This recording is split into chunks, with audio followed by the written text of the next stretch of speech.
Hello everyone, welcome to Handmade Hero Show. We code a complete game live on stream. We are in the process of pulling out a renderer for a friend. Asking for a friend. Hashtag asking for a friend. We pretty much did all the basics yesterday, and the render is separated now.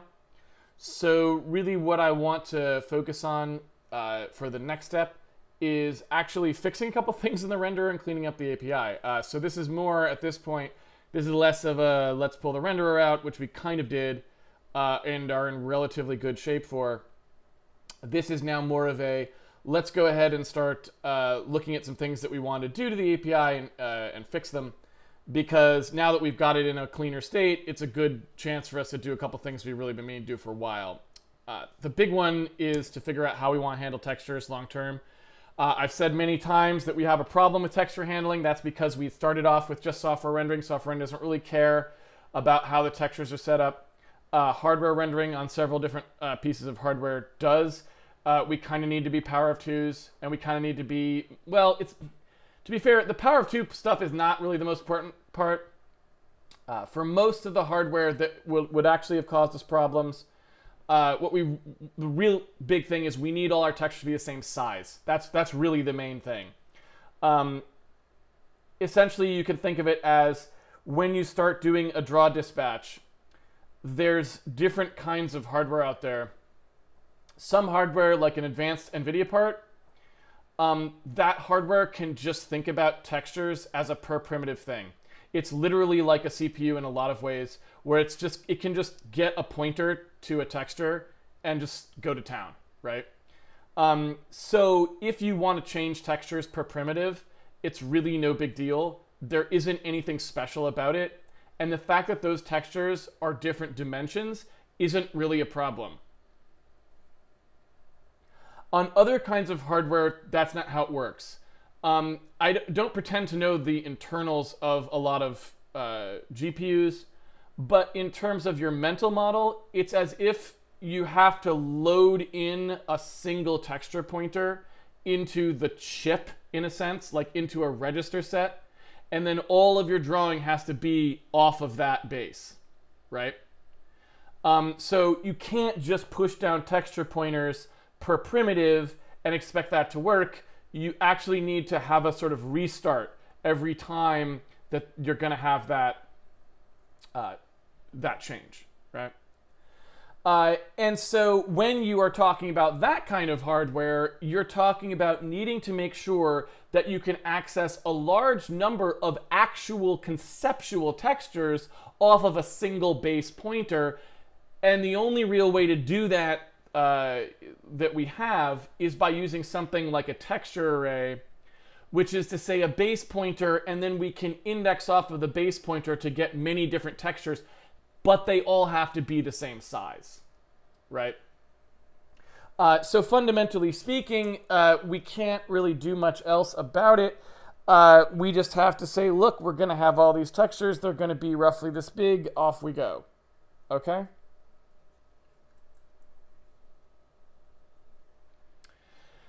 Now you may ask, and rightfully so, well, who cares, right?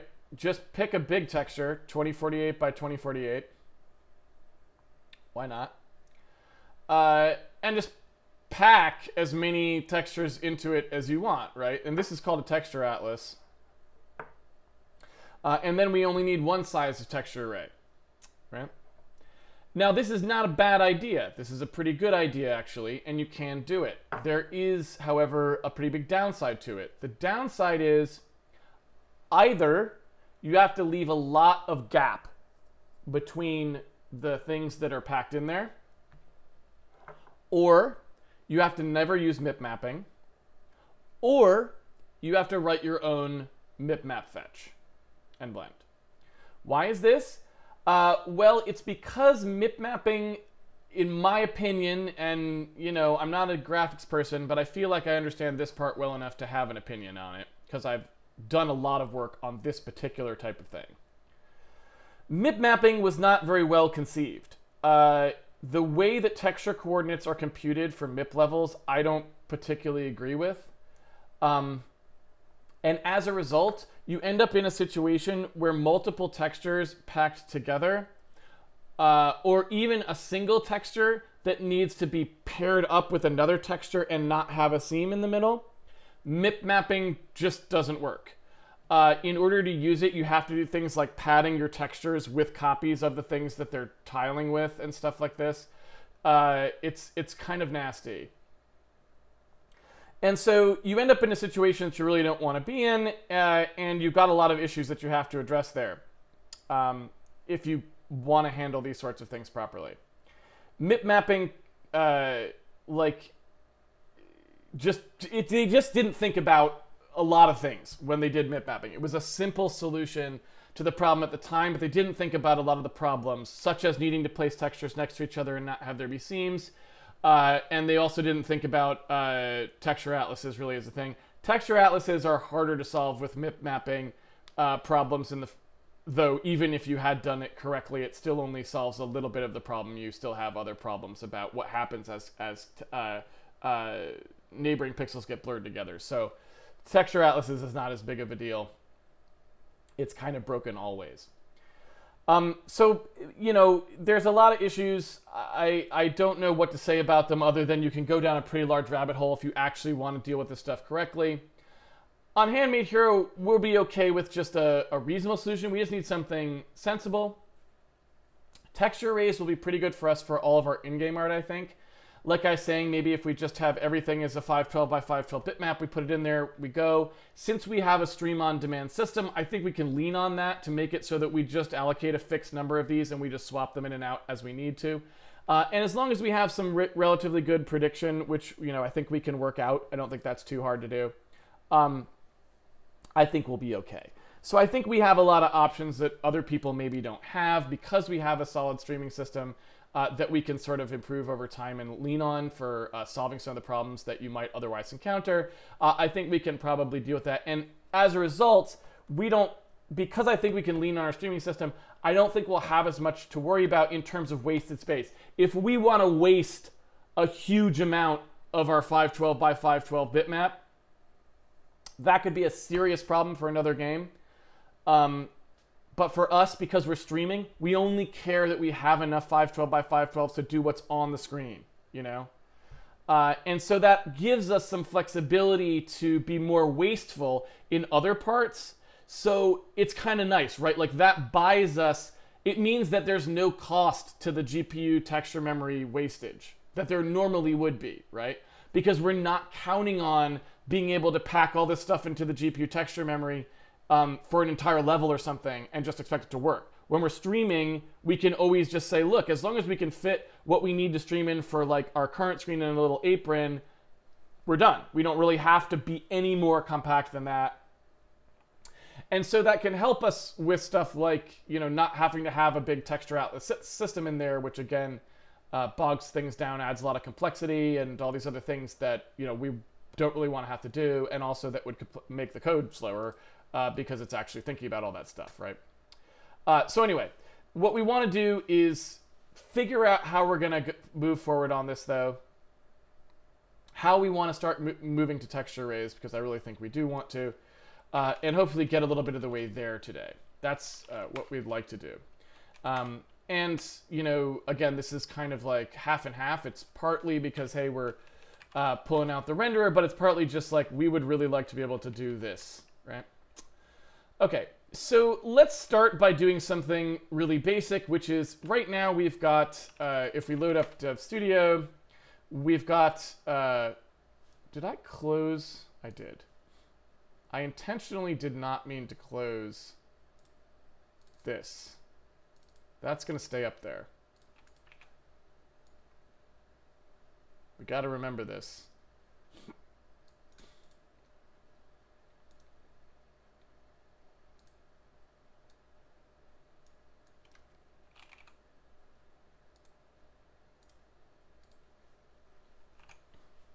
All right. So what we want to do here is we want to take this sort of basic, that's not what we wanted. This is what we We want to take this basic start, which proves that our renderer runs outside the game and works, you know, in all the ways that we expect it to. We want to turn this into something that looks a little bit more like an actual game screen, right? So what I'd like to do is, you know, render a bunch of these cubes and then a sprite, you know, maybe on top of them in a reasonable location.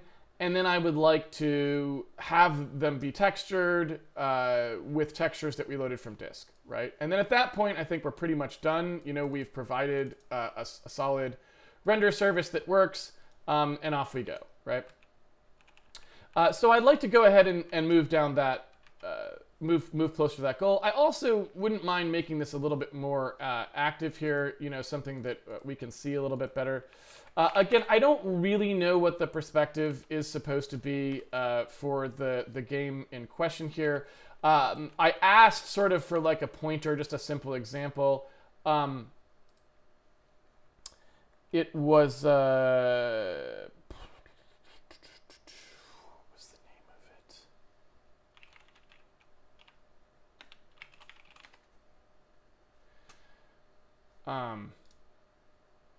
So this was what they were sort of saying, was like, look, it's just going to be something like this, right? Can I just get the bitmap?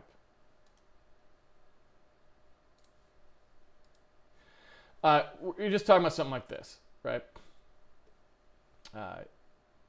Their thing was like something like this, but actually 3D, right? They didn't want it. One way to say it is, they were just thinking of something like this, like, so an artist paints a tree and we slap it down there, right? But they were saying, but it would actually be 3D. So meaning like the blocks and stuff, I'm assuming, would actually be in 3D. So they're not isometric. The lines aren't parallel, right? I should say it'd actually be in perspective, right? Which is again exactly what we were what we were working on. Now, what I don't know is to what extent the person wants to be able to decorate with actual 3D elements. Like, for example, if you were to take something like this, do you expect to be able to spin around and have this thing actually look 3D on the top, like this pointy part actually look like a pyramid? So I don't know to what extent they want additional primitives, perhaps. But at least for us, we don't really have much problem with additional primitives. You could add additional primitives to our renderer very easily because we mostly just think about triangles and and quads. Anything made up of quads would just work. If you wanted to add triangles to it, it wouldn't be hard, right? So that's actually not really that big of a problem either. If they want to do that, the only thing is, again, I don't know how much they really want to get into thinking about the 3D. But maybe, like I said, they were hoping to work with somebody to make some modifications to the renderer anyway, or even to write a completely new renderer. That was the thing they were originally looking for when I said, hey, maybe you could start with ours just so you don't have to do all that work. So if we're talking about something like this and we look and we see what's the real, you know, what do we do if we want to create a scene that looks like this but in 3D? Well, first of all, they'd have to use kind of ground cover sprites to produce a fuzz effect, right? Because you can't really have a fuzzy effect like that with actual 3D geometry. You have to actually stick some, I mean, with just basic, you have to actually stick some fuzz up, right? You could use displacement mapping too, I suppose, if you wanted to, but that might be getting a little bit far afield. So if you look at something like this, you know, but let's assume we're just going to do flat stuff for now, and that if you want grasses on there, you would plop some sprites on to give it ground cover or something like that. That's what we're doing in Handmade Hero. And then you have big sprites for trees. And let's just say we're not going to think about stuff like this because we don't know what they would want. You could just slap a sprite on there, but then, you know, maybe what you actually want is something more like actual geometry for stuff like this. And you could do that in Handmade Hero. You could just build that up out of some cubes, and that would work, right? The renderer would just handle that just fine. So again, I don't really know getting further down what kind of stuff they were talking about, but on the whole, when I look at something like this and someone says we're going for something like this is basically what the Handmade Hero renderer was already set up to do, so I really don't think it's a problem, right? So what I want to do is move this thing towards just rendering a scene that looks basically like that. And to do that, I've got to be able to put some textures on the cubes. And so that's all we're really going to be doing here, is focusing on that. And that will lead us to doing the texturing better, because I would like to do that as well. All right, so let's start by doing some simple things here. Let's go ahead and make something that's like, you know,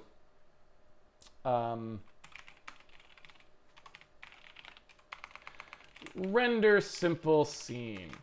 And this will just be something that takes, you know, the camera having been set up, and instead of calling push cube, we'll just say render simple scene. Maybe we'll call it push simple scene. And we'll pass that group down. So this right here will take the render group.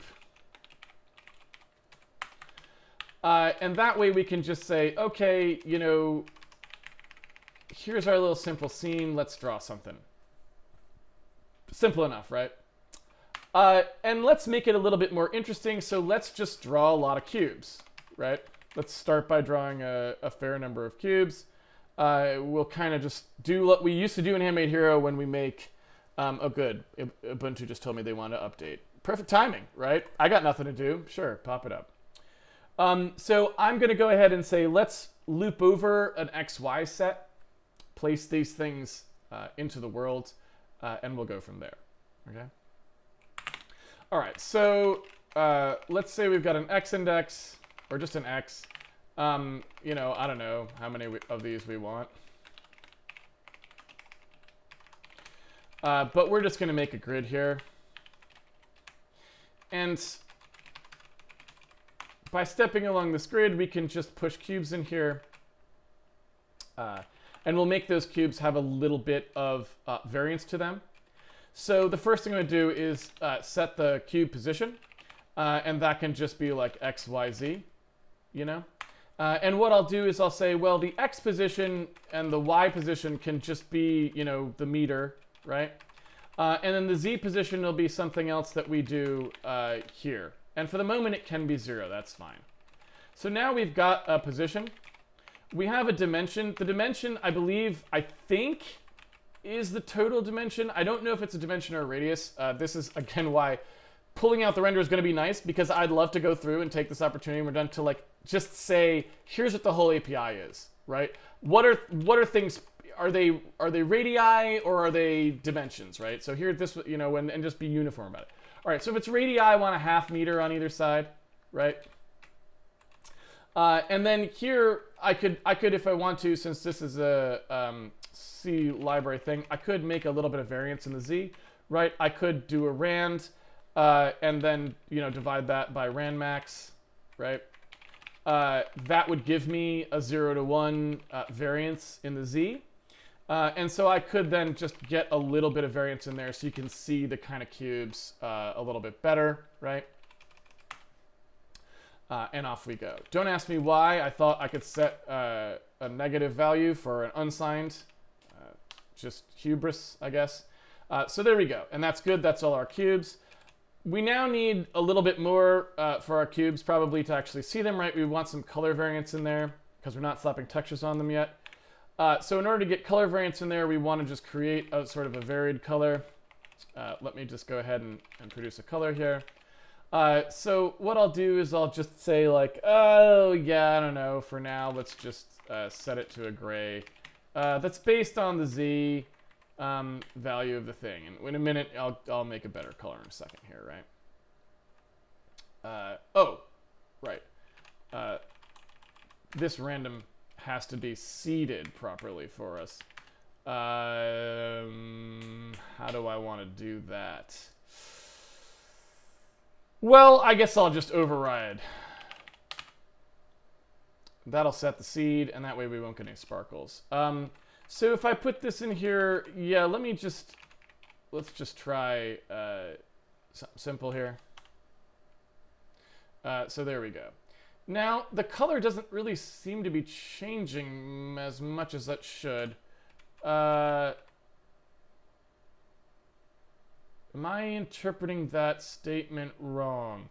Rand over rand max, and then the z value. Oh, that's good. Hey man, if you make a color and you want to see it, one thing you might consider is actually passing it to the routine. All right. So here's our world of cubes. Not very interesting, obviously. So that's fine. So what I'm going to do now is just say that I'll put a very low variance in there. I'm going to call this like the R value or something. We'll put that in here. So I'll say 8 plus that is R, and then this will just be, you know, blue world for now. So there we can see our cubes. They're not quite distinct enough, so maybe I'll give it a little bit more variance than that in the red channel, and off we go. So once we've got blue world, which is this thing, then the next thing we want to kind of do here is give it a little bit of rotation there so we can just see what's going on, and then probably also put a sprite in there somewhere. I don't know where, but off we go. And then the main thing we just need to do from there on is textures, right? So if you look in here, we've got a while global running. We set a bunch of stuff, camera offset, near claim, blah, blah, blah, blah, blah, right? Well, this stuff we kind of want to be able to update over time. So what I'm going to do here is going to pull this out, and I'll put it in here. And then I'm going to say that our camera orbit, we're just going to update periodically, right? So when we get down here to seconds elapsed, I'm going to take our camera orbit, which is, you know, the kind of spinning around the point that we're looking at. I'm going to take that camera orbit, and I'm just going to add the seconds elapsed to it. So we'll just kind of slowly kind of move around in that fashion. Oh, my bad. That is actually dependent on the window size. So here we have, you know, exactly what you would expect, right? Here is our 3D renderer rendering a cube scene that is, again, similar to the one that we looked at, you know, similar to this, right?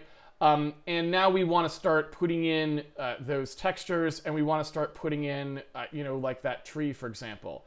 And we can actually do literally, you know, basically that scene if we want to, because we actually have some art from Handmade Hero we can just pull in. We have a tree, right? And so what we want to do is get that going. So in order to do that, I'm going to first have to find a way to submit these textures, right? And so we know that we've got our current way of doing it. And what I'm going to do is I'm just going to use I want to build this test app first. I'm going to use the stuff we currently have, and then I'm going to simplify it down as we go and update that API, right? Because we know we've got the texture op stuff, and we need to kind of like work on that a little bit to get it to where we need it to be. So what I'm going to do is I'm going to pull that stuff over in here, clean it up, and get it down to something nice and simple. And then in the meantime, we'll also simplify the one that we're using in Handmade Hero because they're the same, right?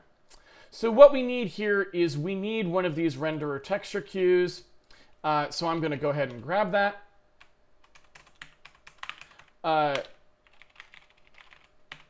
What we want to do, I think, is make these be something that the renderer itself is responsible for creating for us. So for example, when we call Win32 init OpenGL, excuse me, I think what I want to be able to do is get back from Win32 init OpenGL or whatever does the rendering for OpenGL. Might be, you know, we got to think about this kind of a little bit more expansively, perhaps. Excuse me. But basically what we want to do is have that OpenGL texture cube maybe be part of that system, right? So just, I don't know if that's really the right thing to do. I'm not sure yet. But what I want to do is just make it so that that comes from somewhere logical. So let's say we're in the OpenGL subsystem here, right? The way that would look is, let's suppose it has the renderer texture queue here. And so if you wanted to talk to the texture queue for OpenGL, where you're submitting OpenGL textures, then the place that that comes from is the same place that you look for like your OpenGL white bitmap, for example, right? It's just off of the OpenGL object. And I don't actually want it to quite work that way eventually, but for right now, I'm just going to push it over there. And we'll think about it a little bit harder about where it lives once we have a little bit more information. All right. You can see us doing that right here, like OpenGL white bitmap, right? So if I want to actually submit a texture to the texture queue, again, we did pull out the thing that does that. It's right here. So what I need to do is figure out where these texture ops come from, right? And what's interesting is, I guess, actually, we don't. That's just a copy, right? So really all we have to do is just add an op with the thing that we were trying to load in, right? So here, if I say, all right, I've got a cube texture, I want to load that in. All I have to do is say, okay, there's a texture op, like upload, or a cube op. I don't know. We'll do something different with this in a second. But all I really have to do is just look at the renderer, fill out the texture op to be the op that I want, right? So is allocate is true.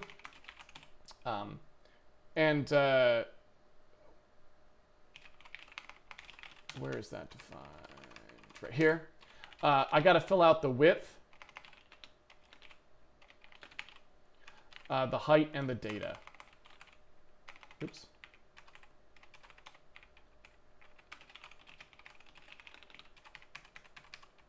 So the width of this thing, we know is cube texture.width because we've loaded the bitmap, right?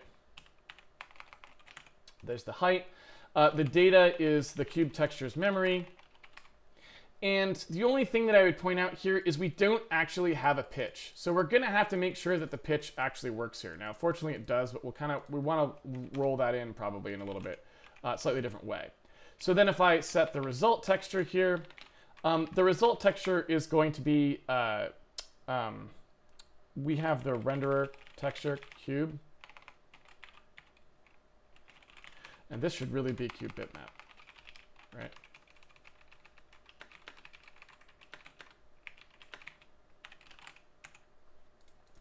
So this cube texture here is what we want to actually fill out. So we just say like, okay, it's cube texture. Okay.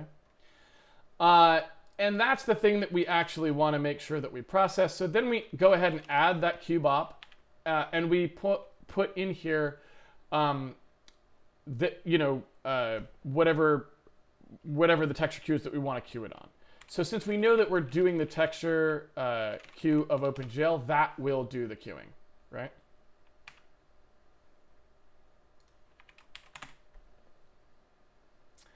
So that's how we would queue one up.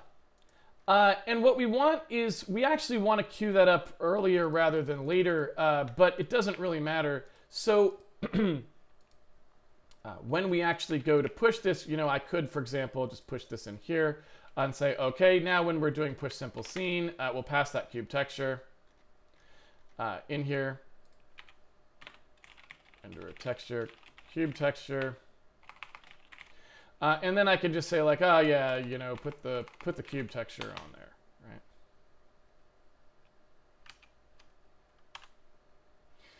right? And last but not least, when if these are going to live in like the OpenGL layer or wherever they're going to live, right? Then the texture, we need a way to initialize the texture queue for whoever we're talking about here. So now that stuff has to kind of move out of the Win32 Handmade layer. But that's great because that's exactly what I want to do, right? So all this stuff for the texture ops, this wants to be actually in the OpenGL subsystem here, right? We want that part to be actually handled by the renderer proper, if that makes sense. So this right here should be a call out, right? Instead of being in the Win32 layer, we actually want that to be, so OpenGL managed textures, right? We actually want OpenGL managed textures to be its sort of own call.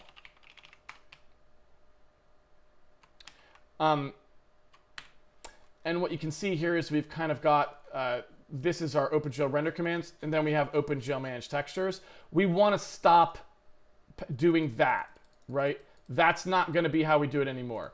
We're going to pull this itself into here. So we're just going to call OpenGL manage textures as a separate call. That's every time we want that to occur. Okay? So this comes in here as stuff that actually happens. You can see it doing its mutex ticketing, right? It pulls it off of here and then does the manage textures and then puts it back on. So what we want to do is say, okay, this process just goes right there. So we start our ticketing. And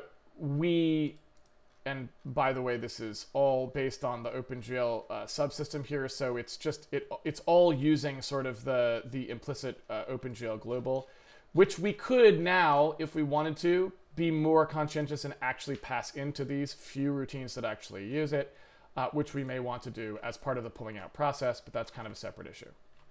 So what we want to do here is say, all right, we know we've got a texture queue.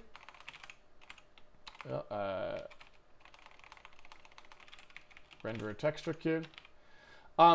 So the texture queue is just the OpenGL texture queue.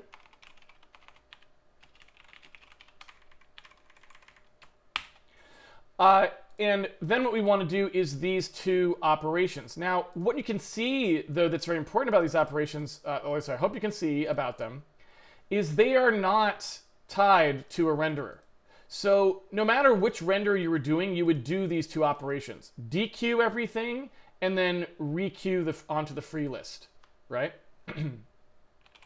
So what I want to do, again, is set ourselves up for success here, add those in as sort of utility functions, right, that you call. So here I would say that first texture op, and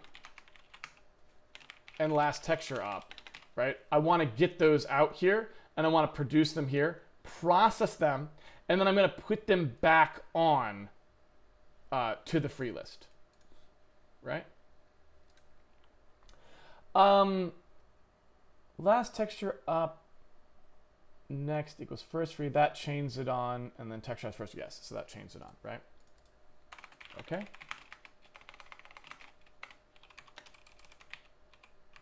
Here we go. So this is going to be a dequeue. And this is going to be like an enqueue free. All right. Now, what you'll notice about these is they really want to work with for a head and tail, right? They want a first and last. And so what I'd like to do is introduce the concept here that those are sort of first-class citizens, right? Struct texture op list, right?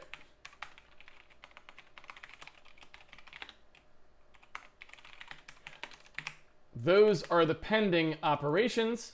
They look like that. Then these operations here actually return a list, right? So that's not quite correct. Hold on one second. So when we dequeue, and we'll call this dequeue pending, right?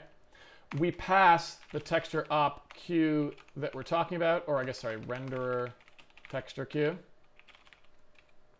And what that does is it first takes the mutex, then it extracts exactly what we just said we wanted. So result dot, well, actually, it literally just does this. Result equals queue pending, right? And then queue pending equals first equals 0, queue pending last equals 0. And now it's good to go. Okay? So we extract the list, and then we clear the list. Then we're done. So we release the mutex and let someone else have a party. Now the exact sort of opposite process, putting a list on, is the thing we need here. So we need an enqueue free. This is going to take the queue that we're putting the free list on, and then we're going to take the list in question, right? Again, first things first, take the mutex so no one will accidentally update this while we are updating it. And keep in mind, there's different ways you can do these sorts of things, right? There's wait-free ways of doing them where you never actually take a mutex. A lot of times that's not really worth it. If you're only going to take a mutex for like 3 or 4 cycles or something, you don't have to maybe think about it quite that hard. If you're going to take a mutex for a really long time, sometimes you do have to think about that hard, or if it's heavily contended, that's really not the situation here, so I don't suspect we will ever have to care. So usually the safest thing to do at that point is just use a nice ticketed mutex, be simple about it, because then you're not going to introduce subtle bugs that are very hard to find. So when you're doing something very simple like this, it's usually best to start off with a simple ticketing scheme.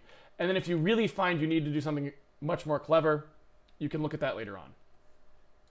All right. So coming through here, we then have the free. The free is going to do the operations that exactly the same operations that we were doing before. What we want to do is first take the lists, the last thing in the list's next parameter, and put whatever was currently on the free list chained off of that, like so. Then what we want to do is take whatever the last pointer actually is, or sorry, whatever the first pointer actually was, that one that we just set. Sorry. The one that we just sort of chained onto. We want that to now point to our head, because that's the new first part of the list, right?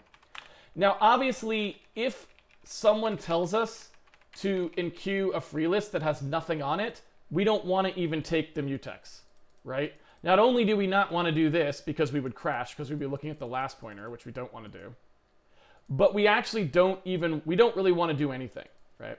And I'll actually just use last on here, since that's the thing we would hit. So enqueuing free just does this. DQ pending just does this. We could check to see if the queue pending first actually was non-zero before entering here. It's a slight optimization. It's not perfect, because until you take the mutex, you don't know if someone else is going to overwrite it. So I'd rather just do it on the mutex to avoid possible miscommunication between folks. So I'm just going to leave it like this. So now we've got kind of a nice clean looking version of this. Here are our pending ops. We just say DQ pending on our queue. We then say if the pending, well, we don't even really need to do that. I mean, this is what we want, right? We just say, all right, loop over all of them, do them. And then when we're done, this list is the free list now, right? Done. And so that looks really nice, because now everybody who wants to use these in any renderer who needs to process a texture queue like that can just use these. So the D3D renderer could use this, the software renderer could use this, and it all would just be fine, right? So that's, why I wanted to pull that part out, so that it makes a little bit more sense. All right. So let's go ahead and clean up the parts that will now be a little bit broken because we did that.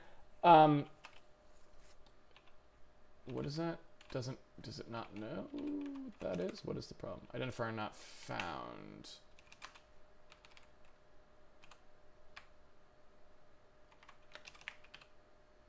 Do I just need to tell you about it ahead of time? Because I can do that. There we go. Okay, so now we get to the part where we're actually trying to push an op on here. We have taken the mutex at that point, and looks like everything here is pretty straightforward. So all we really want to do here is say, okay, this stuff that used to be linking this on here. This is really just now off of that pending list. But everything else, it's the same code. We haven't changed any of how it works, right? Don't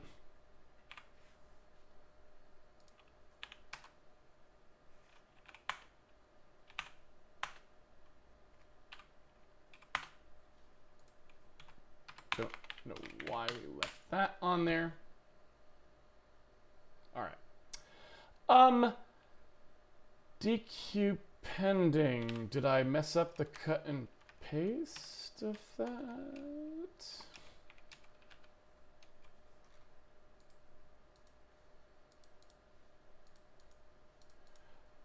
Is that not getting included for some reason? Who's complaining? First of all.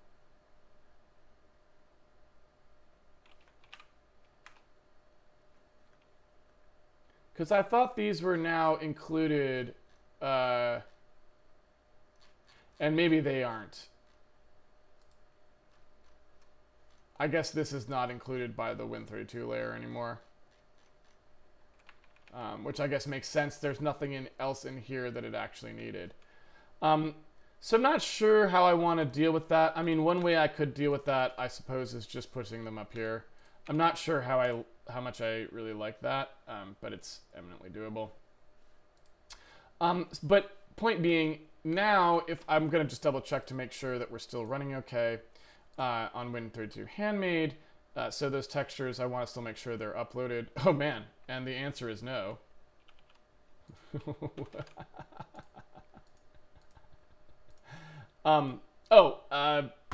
We're not initializing it. I still didn't do the thing that I said I needed to do. So the last thing we need to do is actually have that initializer occur, right? So the texture op queue is actually down here, right? This thing that initializes the queue also has to be, something that can operate in here. So we need this to initialize the texture queue. And yeah, like I don't know that there's any particular reason.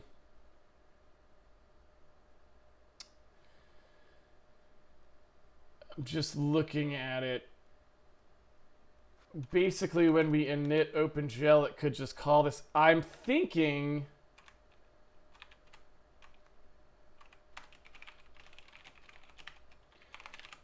if we just do it like that, excuse me. Really what we need here is just some way of allocating things, right? And so when we initialize the texture queue, I suppose what I could do is you pass in the texture op count, and you pass in the memory, and then it would just string them together for you. So you would do something like this.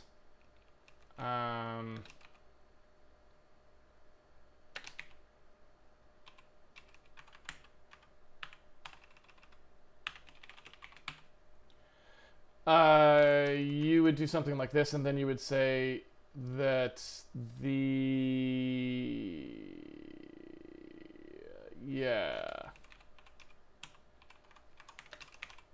that the texture queue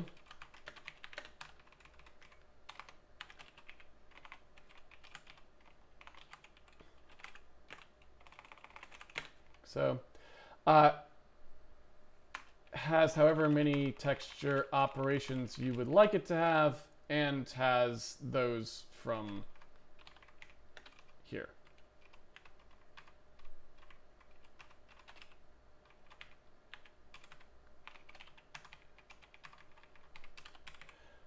I think that's roughly what we're talking about now.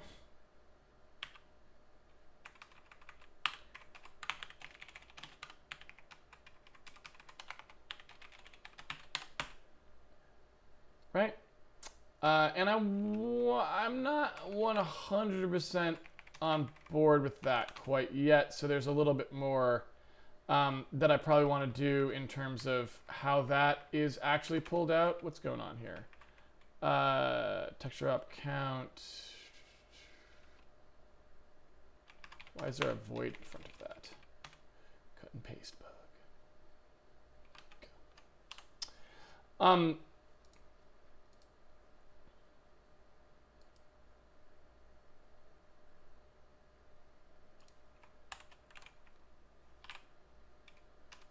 Sorry, I'm just thinking, but before I finish, I've got to actually make this thing be back the way it started. So here, when we have the first free, it's always thinking about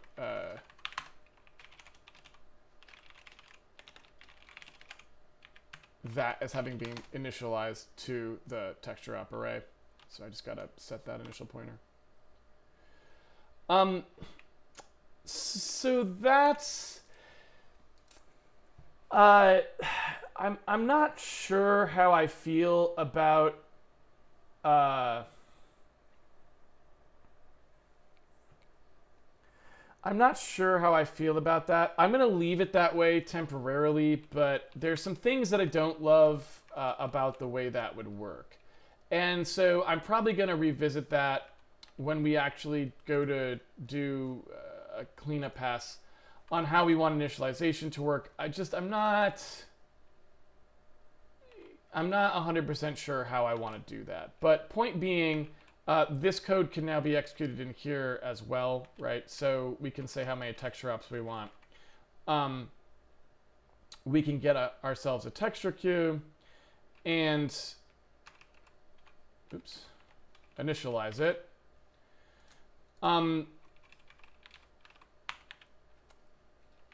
To allocate memory, yeah.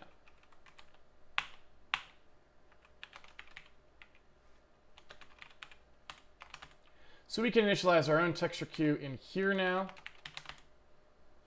And we can also call the thing that actually processes the textures. So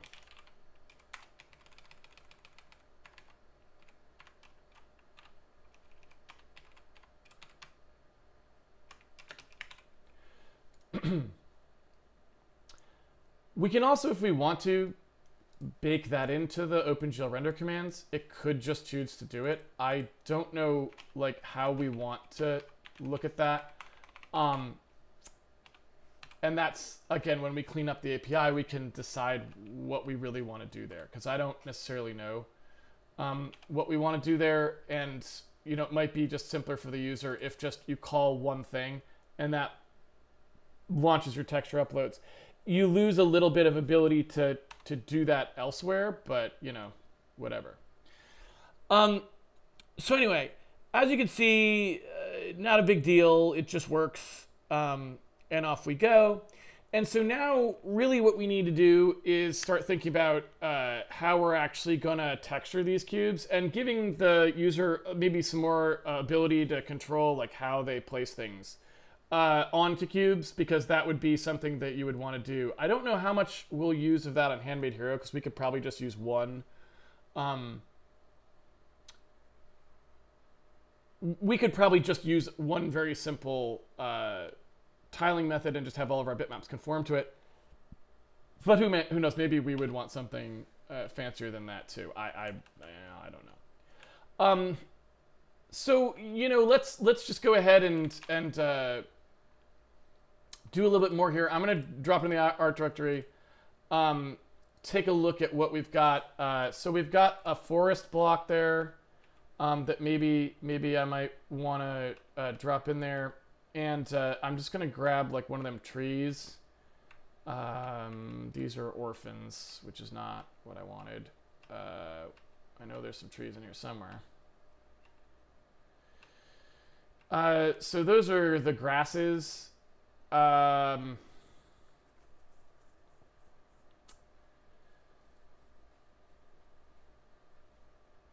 Yeah. So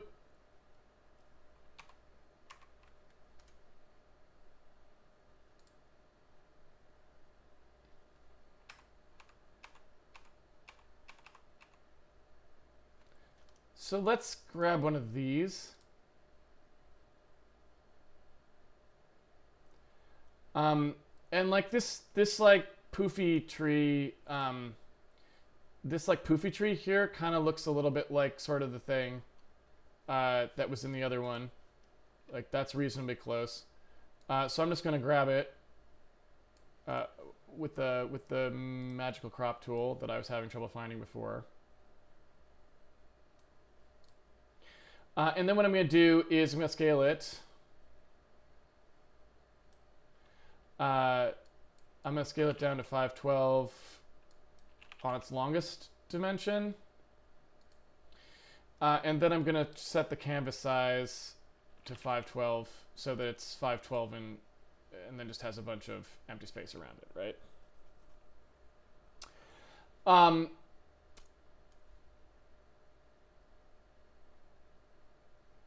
Although actually, now I think about it, we probably don't want to do that. I'm going to take that back. I'm actually going to keep this tightly bounded. And I'm going to export it as it is. We'll talk about that later. So I'm going to go into the data directory here in renderer test. I'm going to call this tree test.bmp.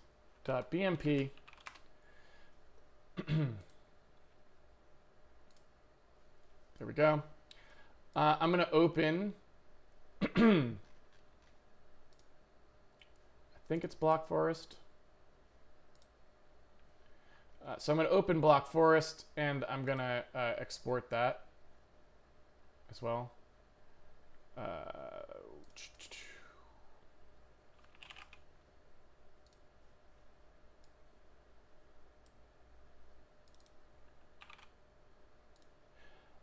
And we'll just call that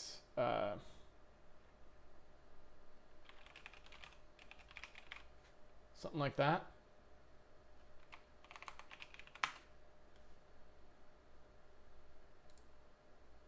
Yeah.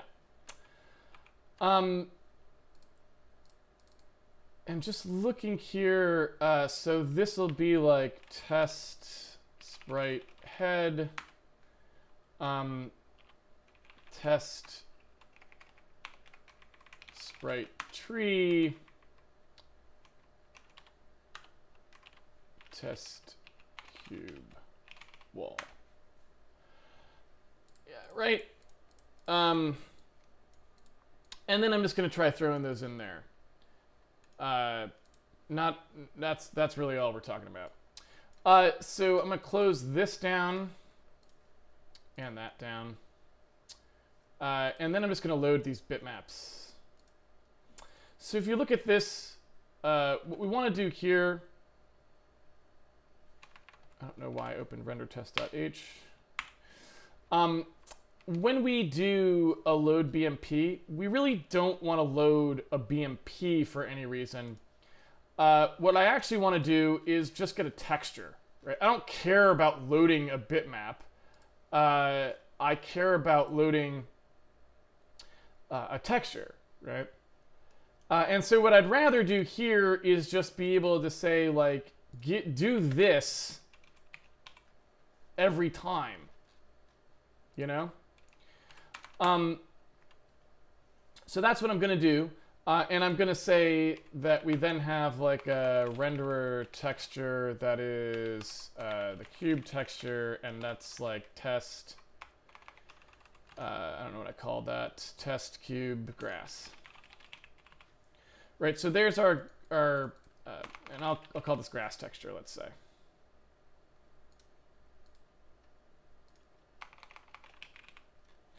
So assuming that we've got a test cube grass, we call in there and you know, who knows, whatever happens.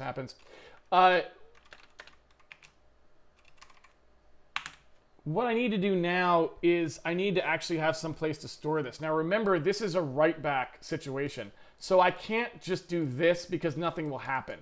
Now I could if I forced a texture management op to happen right here, but maybe I don't want to do that, right? It's hard to say whether I do or I don't. You know, you could put this right here, and then that would submit it, and this would be correct. And again, we'll have to play with how we think we want that to go. It's nice that you can do that, but you don't want to have to. And so like I should probably demo both versions. But anyway, so if I go ahead and compile this now, so in here, what we want to do is get the result that we were going to use. And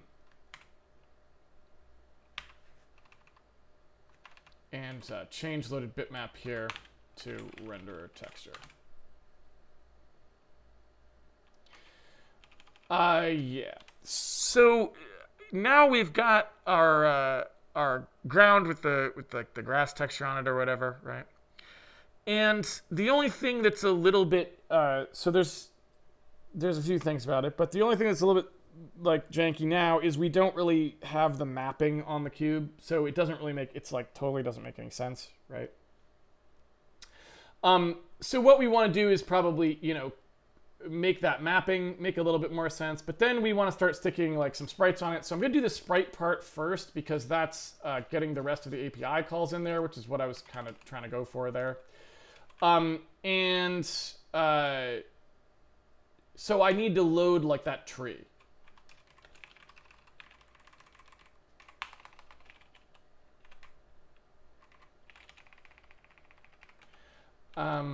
Test sprite tree. So if I load the tree in here and I've got this tree texture, I can now pass that tree texture here.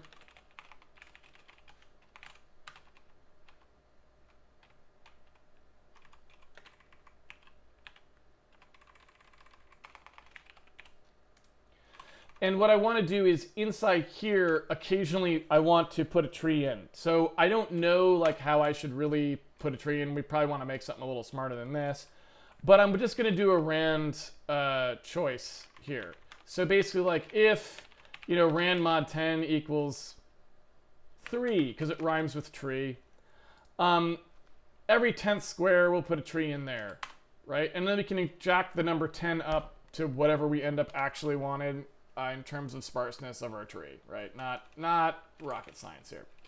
And so then I can go into renderer and look at the push bitmap call. Push bitmap is in here somewhere, right? Well, as I thought it was. Volume outline, push rect. No, not push rect.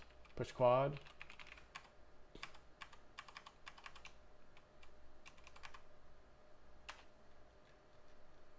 So I guess the only place we actually have that at the moment is in asset rendering.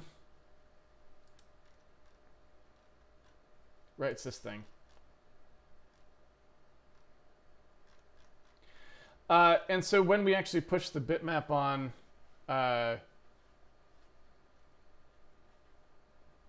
this is the code that actually does that, right?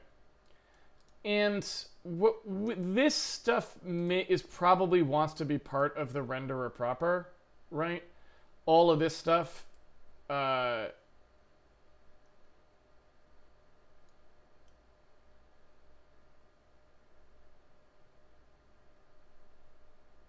So I kind of feel like what we want to do here is pass the, like have a way of doing this call that doesn't rely on knowing a particular format for a bitmap. So something that has all of the contents that you would want here, right? So we've got kind of different ways of doing the transform of the object and all that stuff. I think that's what we want. So let's suppose that we were going to do that here. How would we go about it? So inside the renderer, we need a call now when we push things. We need a call that substantively does this, but that doesn't rely on a specific data layout to get there, right?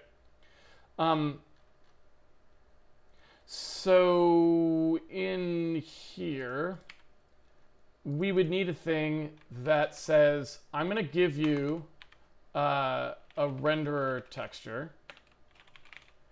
And I'm going to give you all of the information that you would have needed in this case to produce, you know, whatever we're going to do here, right?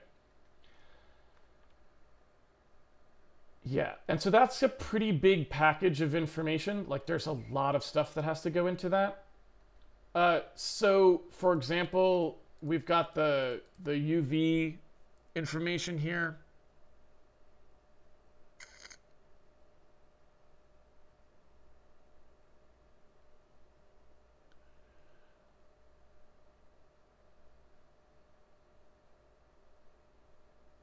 Oh, and there's the like weird sort of one texture. Ah, okay.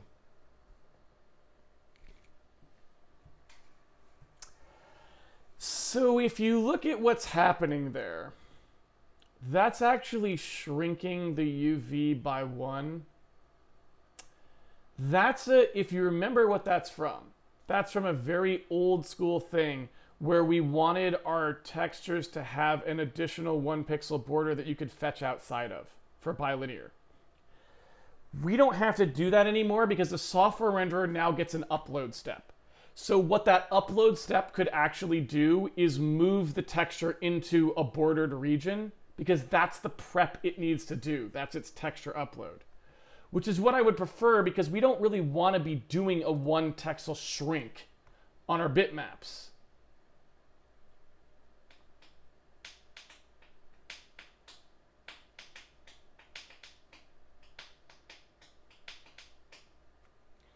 At least not for any reason that I can think of offhand.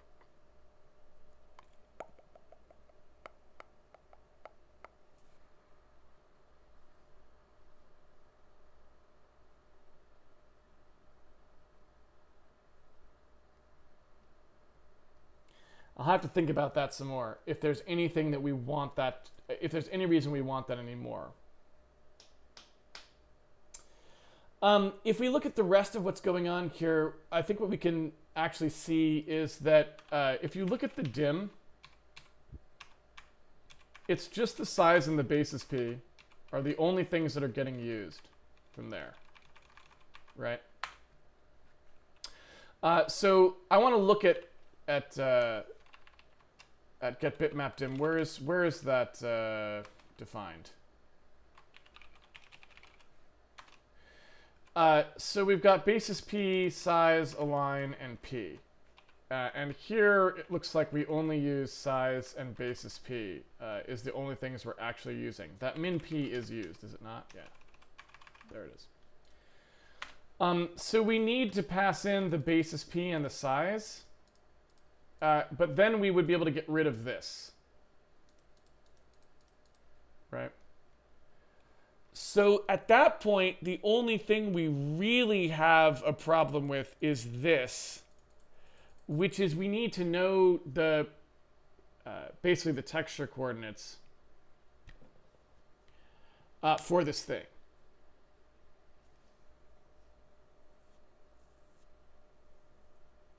But I kind of feel like passing that in, perhaps.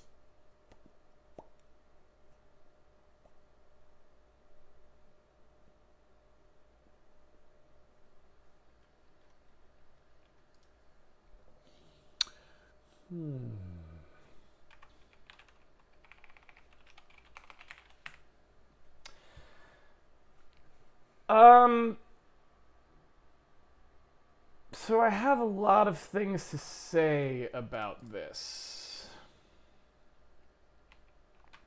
The first is that I don't think that upright should be a property of the object transform.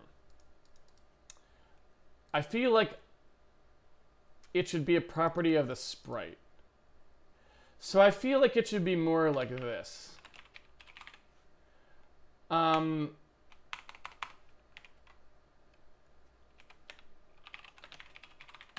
You know what I'm saying to you? And I feel like I want to move away from the notion that the object transform is the thing that has the upright flag in it. Looking at, and this is, again, part of that render cleanup that I'm kind of glad we're doing now, because there's just a lot of stuff that accretes over time in here, and a lot of it we don't really need to worry about anymore. So basically, when we look at this, like, we're just talking about a scale and an offset. I I really don't know if that needs the object transform could probably just go away. The camera transform does everything we really need, and I think like the object transform, it's probably just not necessary anymore.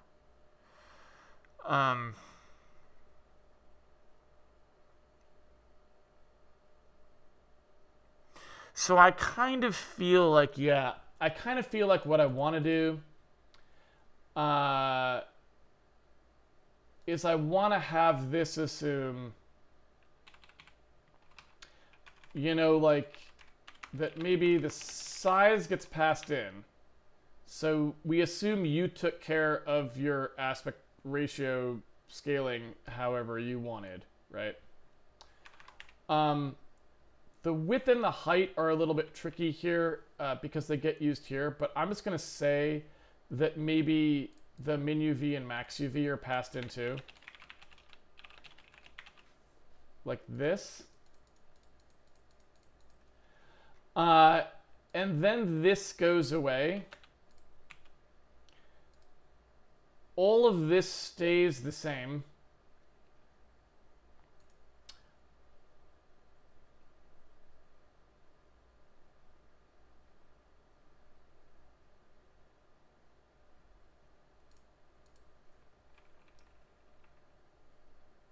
Yeah, all of that is all fine.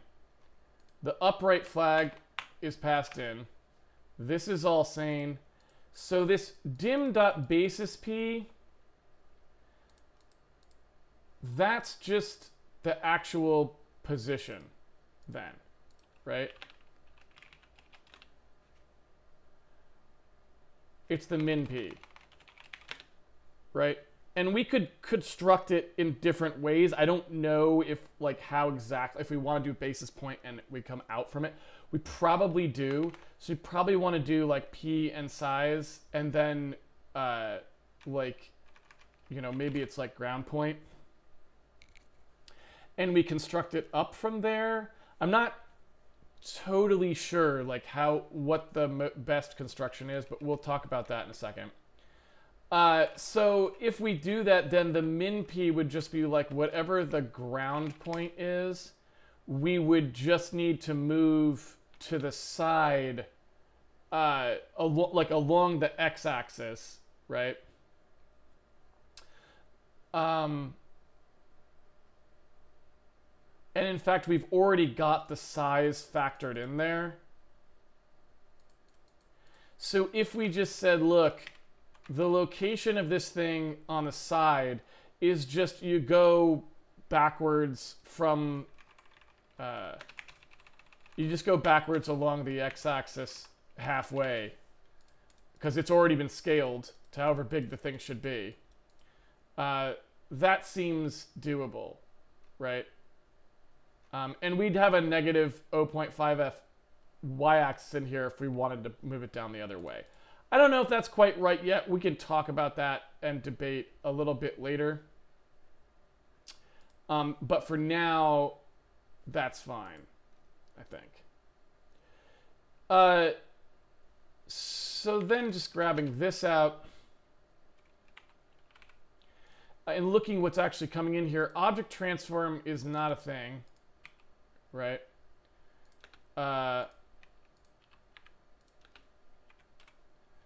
Height is not a thing. Oops. Offset is also not a thing. And so we're really just left with this. C-align, also not relevant. So just looking at it, we would then say like, okay, I want to pass this texture and draw it as a sprite. I'm going to tell you whether it's upright or not. I'm going to tell you where to place it, how big it is, what part of the texture to use, and then if I want it to be colored or if I want it to skew like differently, you know, than it normally would or something. So let's suppose that I create this function. Don't ask me why that's there.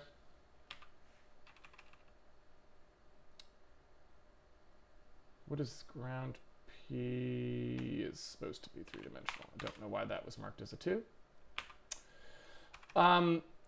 So in this case, our height is really just going to be the size y, as far as I know.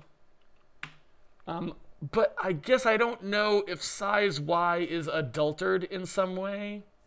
Like, let's take a look and see if it was. Don't want to make that assumption if we tuned it differently. It's just size y. So that's all it was anyway. So that's just fine. There's our texture. And we're done. So now if I want to push a sprite on here, what I can do is say in our render test, let's put a sprite into the worlds. Here's our tree texture. It is upright. The ground P is just the P, right? It's just the place where we put this thing. I don't know how we're doing our cubes at the moment. Again, API pass, very needed. And we can, because I don't know if is that the center or is that the top. We had for a while been using the top. I want to clear all that stuff out and have a coherent idea of how we're doing that stuff. I think that'll feel so good if we do it. But anyway, so I'm going to say 0, 0 to 1, 1 right now for the UVs on that guy. In terms of the size, I have no idea how big I want this thing to be. So for the moment, I'm just going to say, like, okay, let's suppose it's like, I don't know, 5F wide and 1F tall. I don't know. That's going to be the color, and actually the color on the axes we don't really care about at the moment. So that's just, we're just going to push a sprite that way.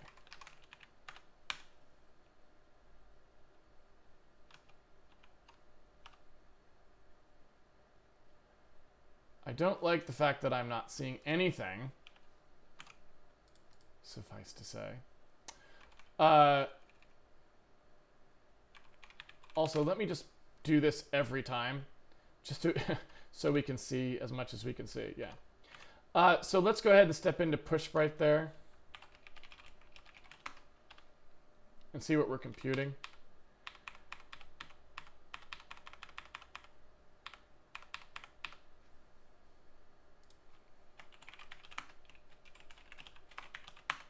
So our min UV and our max UV look good to me.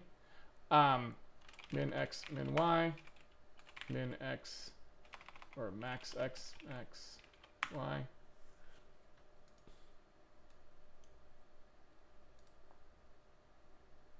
That looks pretty good, actually.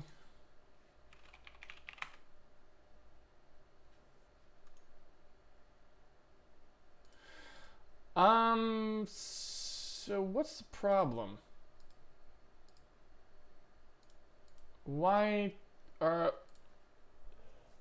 shouldn't we be seeing something? Are we here's a question. Are we just am I wrong about how the cubes are aligned?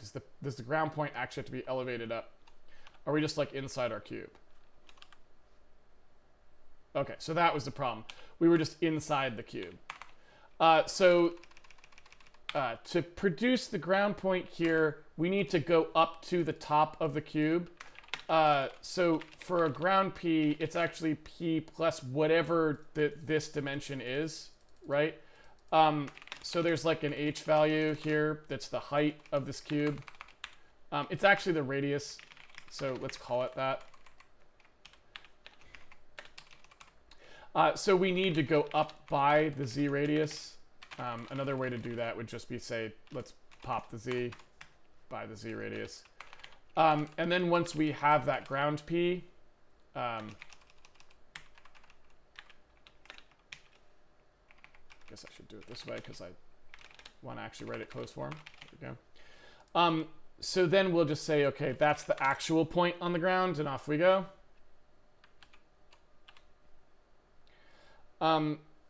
Yeah. Okay. So the other thing is about that.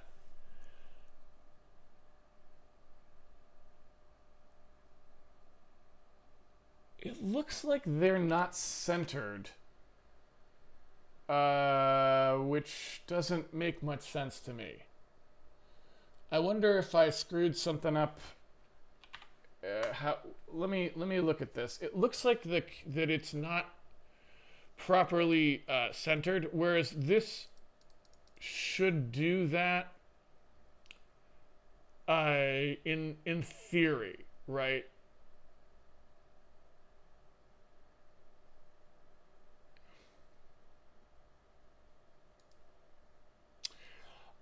So no, that's not actually true. So this is doing this the wrong way around. So because the sprite is always facing us, if we're gonna do a span out like that, the span out has to happen after we've adjusted the axes, right? So we actually, if we're going to do a min p here, we have to actually first figure out what the axis of the sprite actually are, and then we could use them. I believe.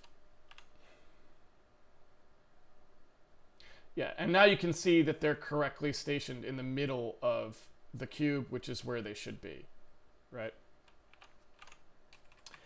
So probably a little too small there. You know, certainly doesn't seem like a particularly majestic oak. You know, if we're being honest about it. So this is probably, you know, more like that or something. I don't know. So we're really probably looking at something more like this.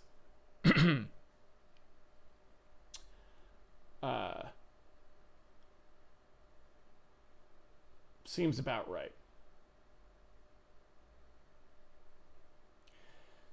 So if we want to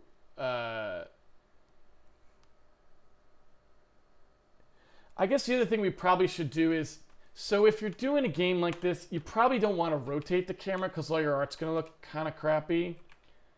So what I should probably do is just move the camera, which would give a better illusion of probably roughly what it would look like. Because, you know, if the tree is just a sprite stuck on there, it just kind of looks weird when you spin it around, right? So I'm guessing that changing the orbit is probably the wrong thing to do. Changing the offset is probably more what we should be doing. So rather than doing this, I guess what I'd say is maybe we have an accumulator here that's like camera shift or T camera shift. And what I'm going to do is I'm just going to add a second of the lapse to it. And then what I want to do here is, you know, when we come through and we're going to compute the camera offset, I'm going to go ahead and compute that sort of based on the camera shift. So if T camera shift is greater than pi or tau, or who cares? All those things are dumb. I have a long rant about pi and tau that I haven't actually posted yet, but like I realized that pi and tau are actually really dumb. And like the fact that we still use them is dumb, and I felt dumb for doing it after I actually thought it through. But that's a separate issue. Anyway, so camera offset is now going to take that T camera shift, and I'm just going to say, let's shift the camera around where we're looking by like something that's like a sine cosine kind of a function, right? So, you know, maybe we do like a sine f, cosine f kind of a situation here. It doesn't really matter. To kind of move around the field. And then we can just say, oh, it's going to displace it by like roughly 10 meters either way or something. So we can kind of see the whole area or something like that. I don't know. I don't really care. Are we not using camera offset? We're not using camera offset. Why aren't we using camera offset?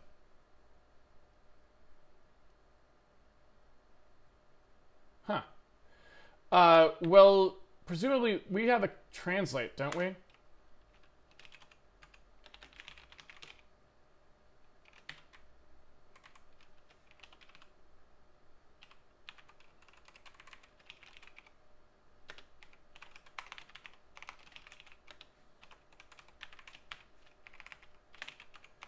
I don't actually know if we do. Actually, I want to do it afterwards.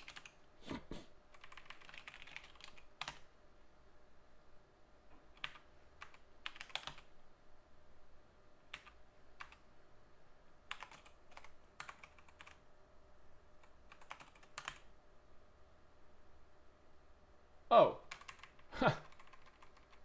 It's already doing that. By camera OT, it's already right there. So, never mind. We don't need to do that separately.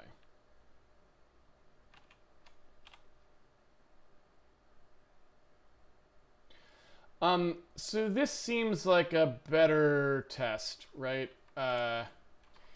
And so I'd want to bias it a little bit. I also don't want to get nauseous, so let's, you know, maybe calm that down considerably. And I just want to now make it so that, like, whatever we're doing here is, you know, just shift it a little bit. So, like, you know, we got cosine, sine, that y translation I want to be, like, biased backwards, like, a bit. Because you can see further forwards than you can backwards, and so we're just kind of covering terrain that we don't actually... Okay. Maybe not quite that far. Oh, because it's times 10. Oops. Yeah, sorry about that.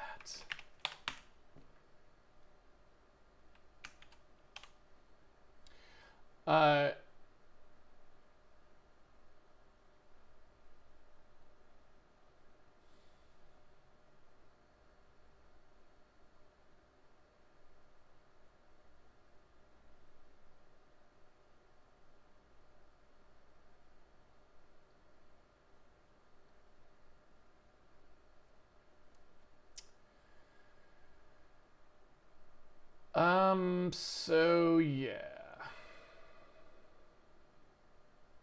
Just looking at this real quick, sorry.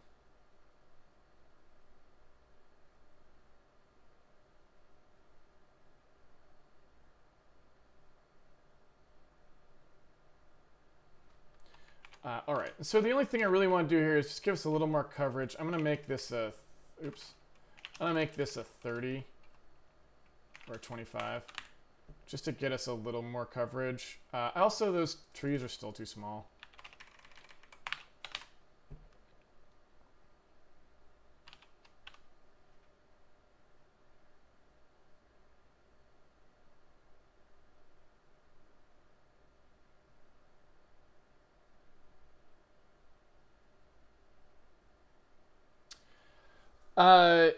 So yeah.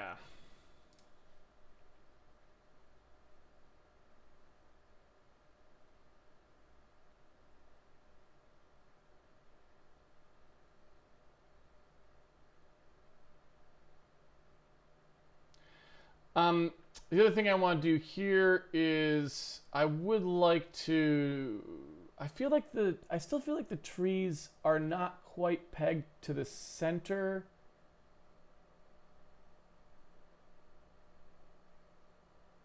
Which maybe would be what you would expect because of how they're grounded, but I have to think about that. This is the align point problem.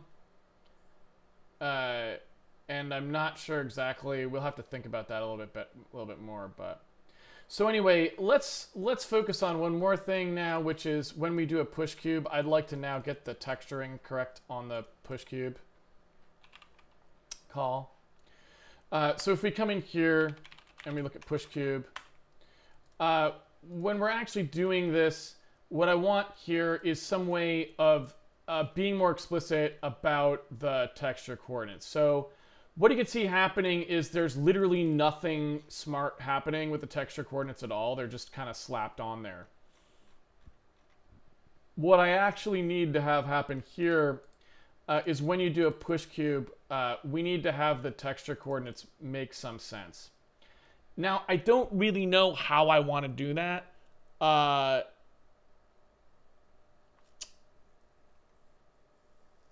because I haven't really thought it through how we want to put those on there. When we look at how these are getting set up, T0, 1, 2, 3,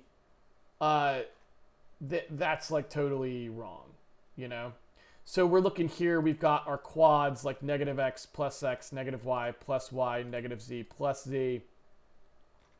I actually kind of want those things to be picked out of the texture in some kind of sane way. And you can kind of see how I did it here. There's like a bottom row and a top row and then a midsection area.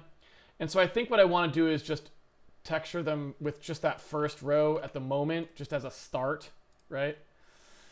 And so what I want to do here is basically have like 0, 0. You know, we can even do it this way, right?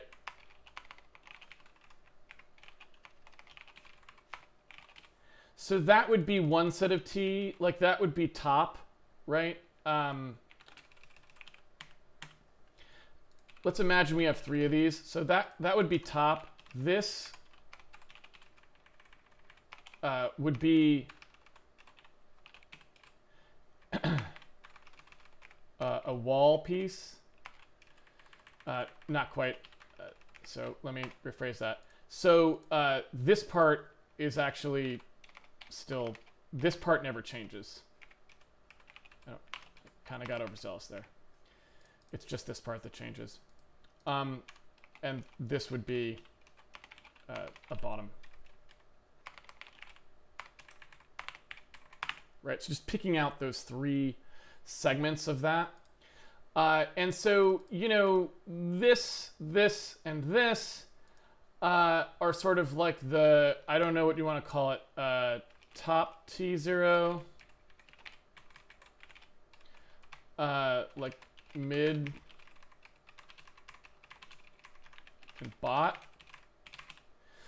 And so like the negative Z side, I think you could just do this. And the positive Z side, I think you can just do this, I think.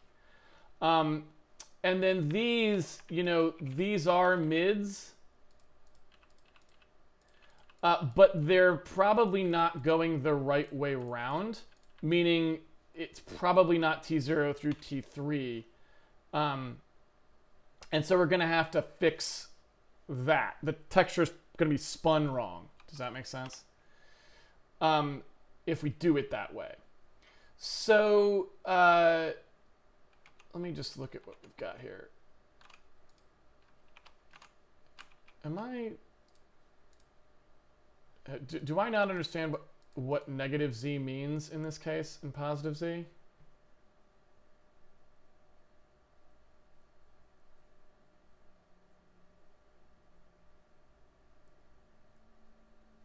Did I do something stupid? Because the top part should not be the brown part. Oh, unless I flipped those two. So negative Z should be pointing downward. So it should have been the bot part. Oh, but these are top. The texture 0 is the base of the texture, 1 is the top of the texture. So assuming we load them in that orientation, then this is actually backwards. I agree. This would be the bottom, with the way we've got them packed in there. So never mind. So brown is what we should have seen. Hopefully now we will see green. And we do. So yeah.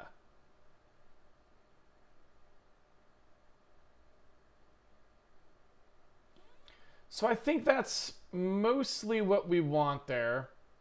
And again, like the location of the tree is roughly correct, but it's a little weird. And I'm not sure why. So I kind of want to investigate that placement, that sprite placement. We do need to sort of shift the tree backward a little bit because of the way that it's drawn, right? You want it to be pushed more towards the front. But I don't think that that shouldn't account for what's happening on the sides of the sprite.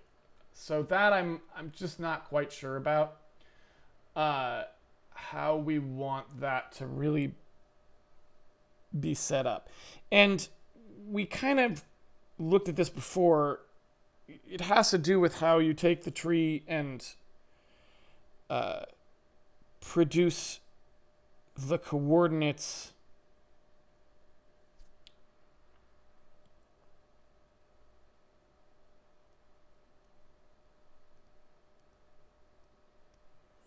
for it. I mean, either or, it's fine. Like, this is something we want to work out for Handmade Hero anyway, so I'm happy to kind of go down that rabbit hole afterwards to make sure that we get our placement on the ground correct. That's fine with me, but it was just, I'm just trying to think of that. It was a little bit weird there. So I also kind of want to do a couple other things here. Let's look at those. So the other things that I would like to do is I'd like to put in a Krampus head somewhere. So I'm going to go ahead and push a Krampus head sprite on here.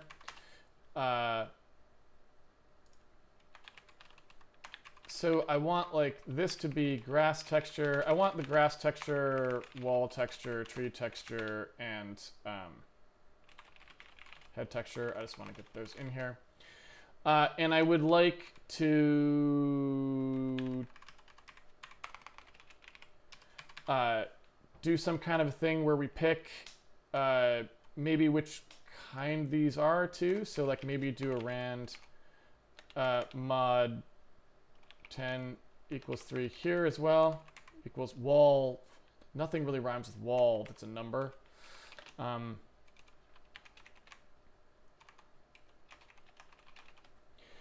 So what I'd like to do is also have one that pushes a walls on occasionally. And so for pushing on a wall instead of a grass, well, you know what? We could just put them on top.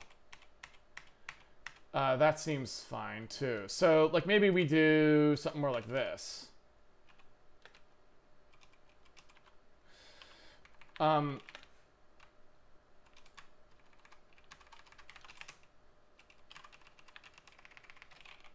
And so we have like a wall P kind of thing.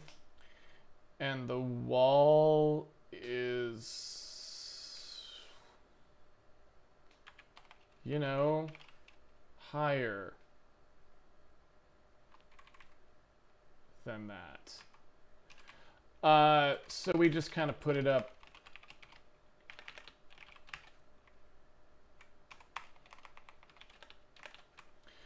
So we go like whatever the ground P is.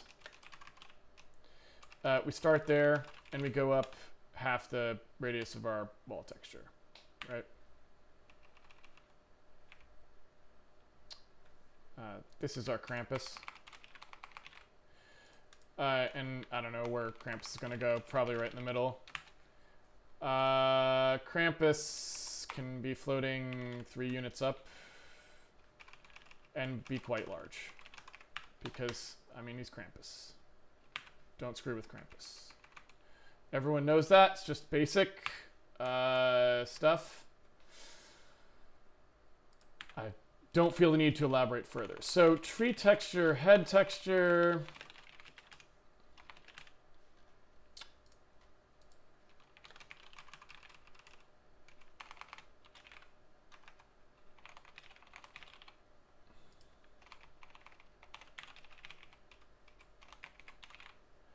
Those are the names. Test cube grass, test cube grass, test cube wall, test sprite head, test sprite tree. So that loads all 4 of those in. Oh,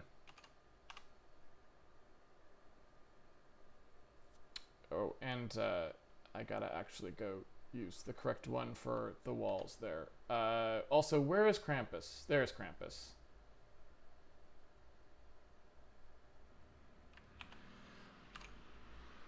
I think all that's good. Krampus needs to be a little further forward. That's put him like 1 or 2 units forward. This wall texture is somehow still getting the ground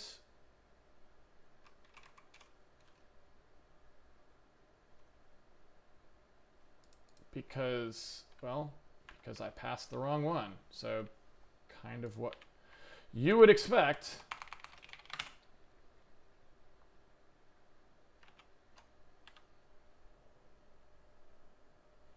Looks like we're getting some Z fighting there. So I must have computed where these are placed wrong. What did I do? How did that happen? These two things must be like overlapping. So the ground P, it's gone up by the radius. Oh, it's radius, right? Not total dimension. So whatever this is. So this is like wall radius equals 2 or something. Then we need to go up by the wall radius. Go.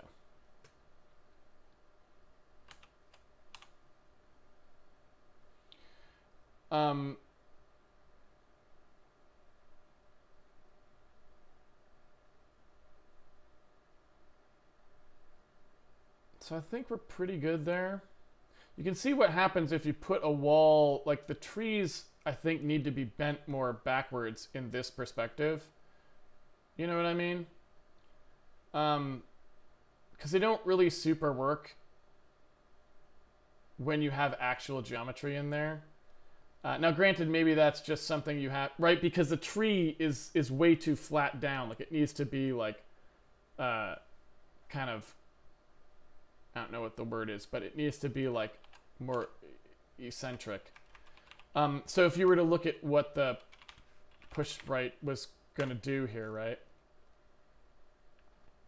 So this lerp, where you kind of go between these two,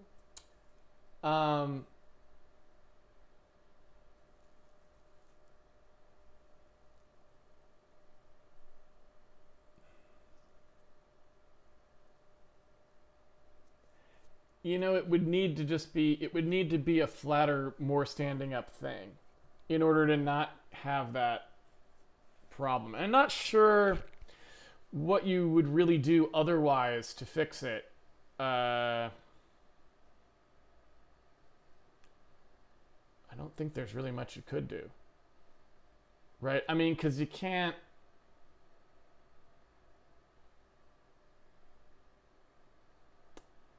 Yeah, I don't know. But the Z bias in this case also, I mean, I don't know how we want to look at this part, but the Z bias in that case also does kind of work, I think, for solving some of these problems. If you allow the Z bias to be more dramatic, you can kind of see that it doesn't kick in until you get really close as far as things bending up towards the camera. So if you wanted to make things that were going to be, you know, not too bad as far as the wall radius was concerned, but you constantly get the same problem. This is mixing 3D and 2D in this way is just really difficult because art-wise, it's hard to pick things that actually are going to work okay. If you actually allow there to be the 3D transform instead of just sticking with a required isometric, right? Because as those things come more towards the camera, you end up in bad shape.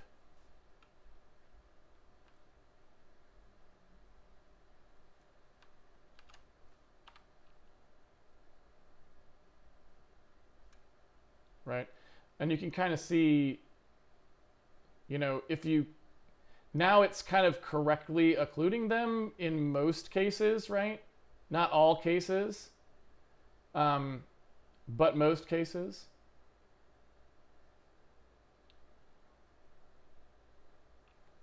And there's definitely some other things we could do there, again, to continue to increase the ability for us to sort these things into place. Even when they sort correctly, though, you can kind of see, because they're so rigid in that sense, they don't really look right, even when they're sorted correctly. So I kind of feel like they need more of the... They need to take more of the transform there.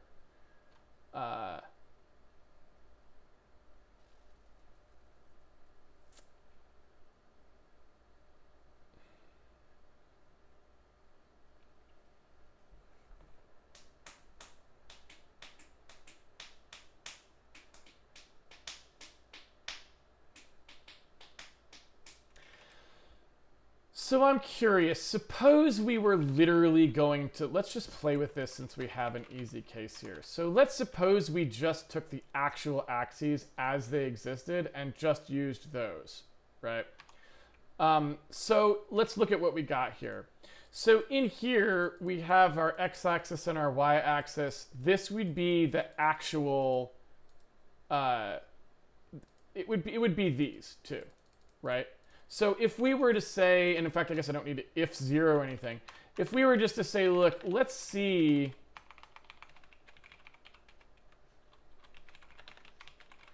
at this perspective, right? What does it look like if the trees are just billboards, right? And so what you can see here is, first of all, you could turn off the Z bias.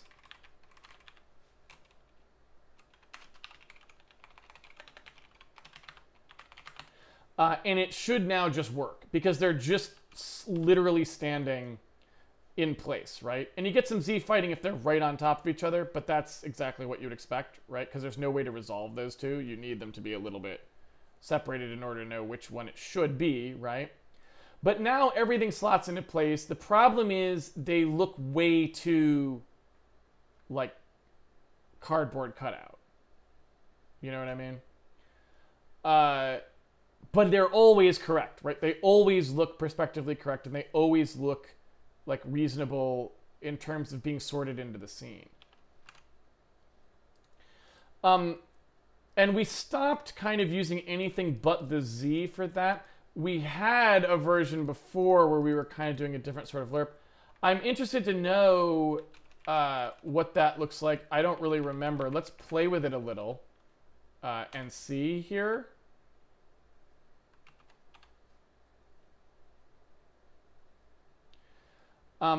So that's one that kind of combines the two together. Honestly, I think for this perspective, that looks really good, actually, right? I mean, I think that's about as good as you could have hoped for. I'm not sure. I really think that looks quite nice for this perspective, right? And if we maybe then at that point crank the Z bias just a little bit, maybe we get to something pretty usable for what the request was.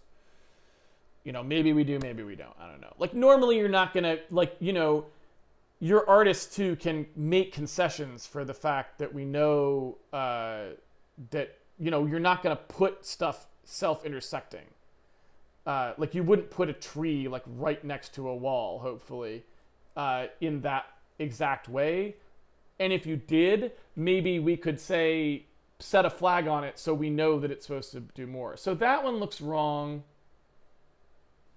right? Those don't look right when they're right next to it, unfortunately. These look just fine. So as soon as if you can get 1 degree of space between them, it looks quite nice.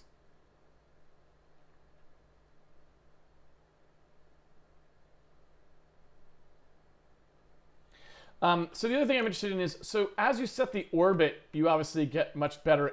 As you get closer to side on, everything would presumably just work perfectly, right? Because then the sorting is it's just correct. Like, you can just use the 3 to 8, right? So if, for example, you were to say camera pitch equals, maybe, I don't know how much of pi we want to do here.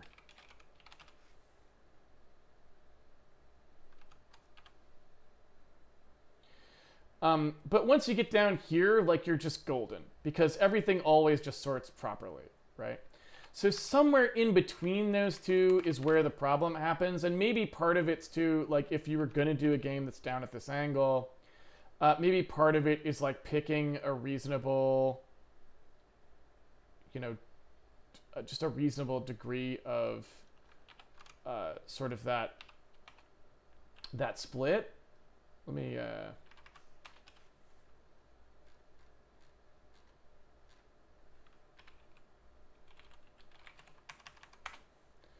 tweak this a little. So, maybe you pick a higher on angle and maybe you bias a little bit more towards the incorrect axes. or I should say bias more towards the correct axes in that case.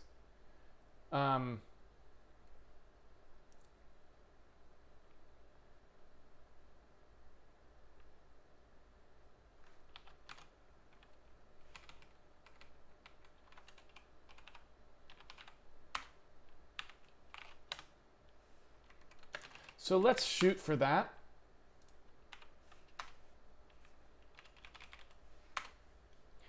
Let's use this.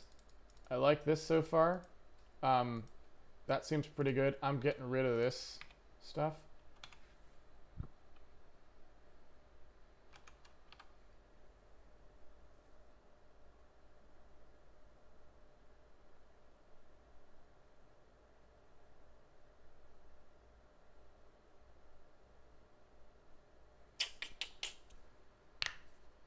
How much time we got left? Like about 10 minutes.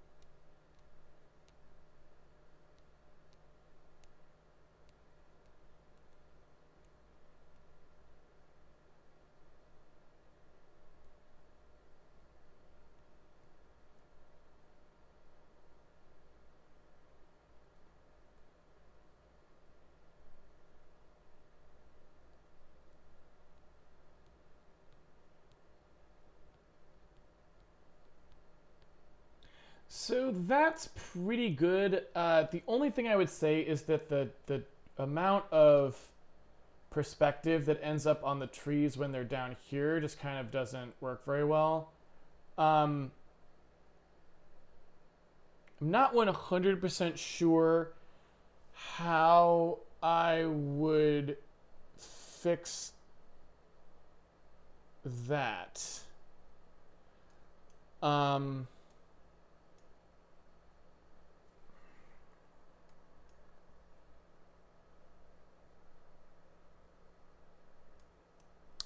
And I wonder too a little bit about if we want the focal length to be different so that you don't get as much perspective in this case. So like, let's suppose we want to change the focal length there. And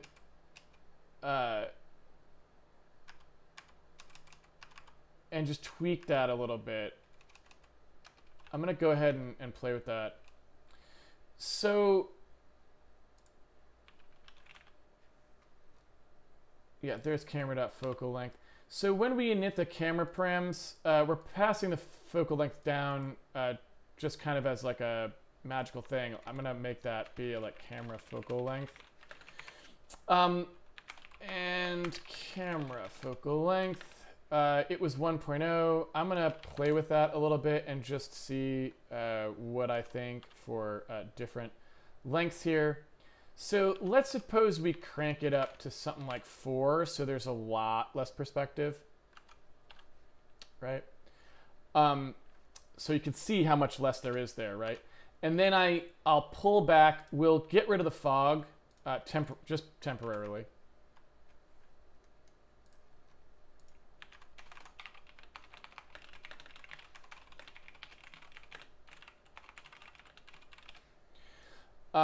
And that's because we don't have the ability to control it currently. And so that's something we need to do as an improvement to the API anyway. So if we look at fog being off, and then we just pull the camera back much further than it was. So the camera dolly is, more like, 40 or something here. So we pull back, use a much longer focal length lens. So what you can see there is it gets a lot closer to isometric, right? So we can control the level of eccentricity that we get when we look at that transform. And so we can sort of pick how much of that we want to go into our render. And I feel like that's pretty good. So let's suppose we play with this a little bit and just get something a little less drastic, right? Kind of figure out where the sweet spot is here. I don't really know. So let's suppose we get something a little less drastic like that. And then we can tilt the camera a little more, right? Which increases our ability to be accurate.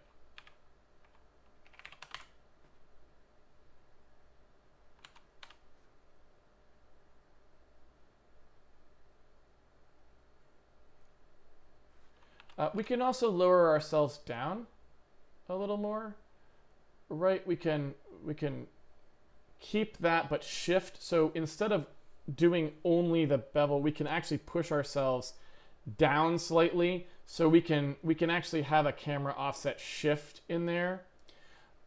So like in here, we could just artificially drop ourselves down.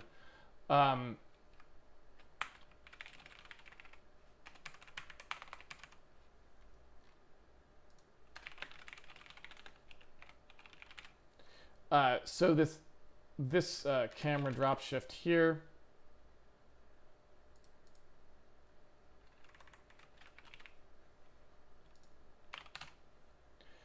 we can choose to, like, I mean, I don't know how much we should.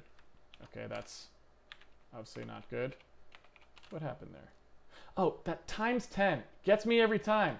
Gets me every time. I'm just not going to do that.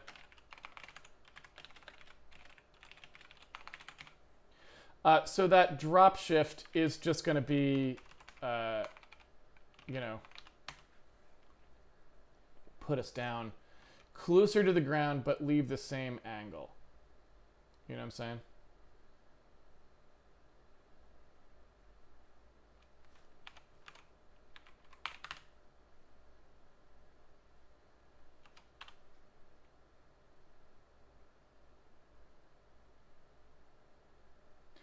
So there, everything seems to be stacking really nicely. Like, I don't see a lot of errors in that.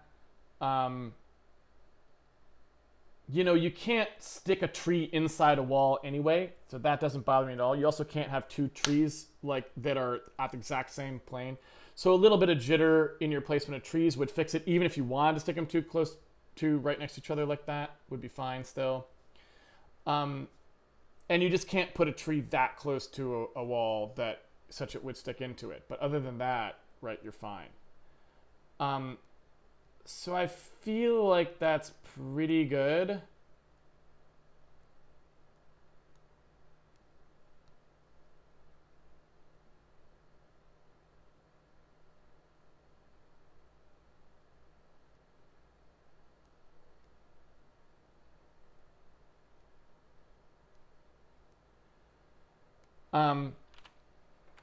So the last thing I'm going to do here is just maybe try to clean this up a little bit. So what I'm going to do is I'm going to make a little thing that's like, do we have in our renderer test code here, do we have an H file? We don't.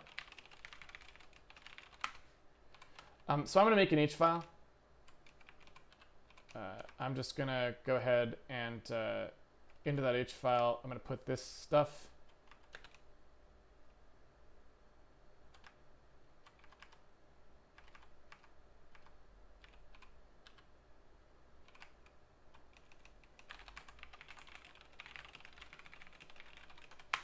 And then all I'm going to do here is just make a thing that's like,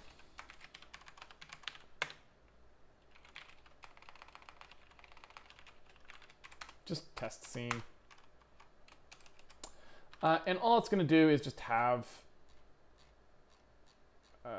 in it. So this stuff here, I'm just gonna put like this information into an actual like encoding, right? So I'm just going to say enum test scene element, and I'm just going to say grass, tree, wall. That's it. And I'm going to say test scene element, elements, and I'm going to say like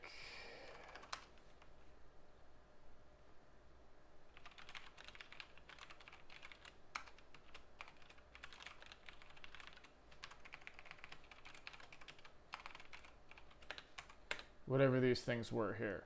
So, all right, it's like 40 wide and 50 long or something, right?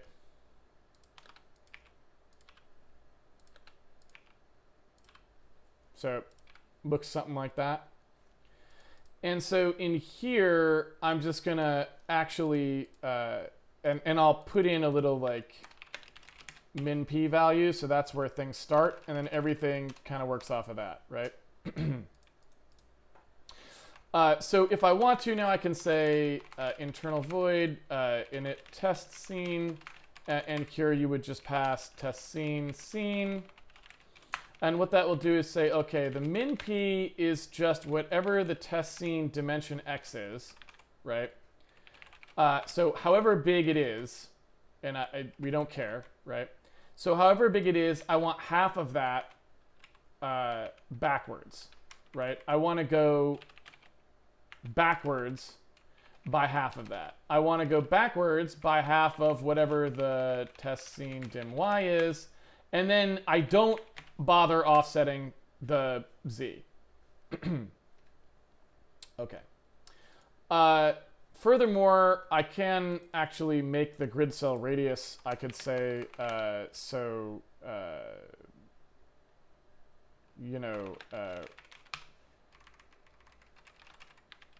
LM radius or something like this, right? So I could take the element radius as well. The element radius is the thing that would tell me like where things are. So for example, here where I'm saying like, oh, here's the position of the thing. It's like X, Y, whatever, right? Although if I just leave it 1, then we don't have to do that. Never mind. So let's just do that. Let's just assume that the position is always X, Y, plus whatever the min is. So if we just say scene min P plus whatever the X is, that's better. Let's just do that. This is just a test. It's fine. So that seems fine to me, and then that way we can just say like, okay, here's the test scene, right? And I can stick this stuff in here.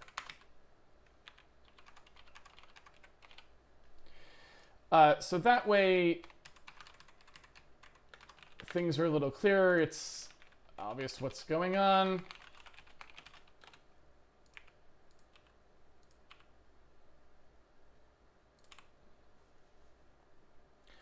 And now all I have to do is actually iterate over these things in a sane way.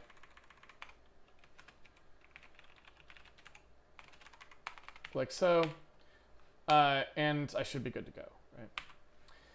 Okay, so now what I want to do is I actually want to set this up.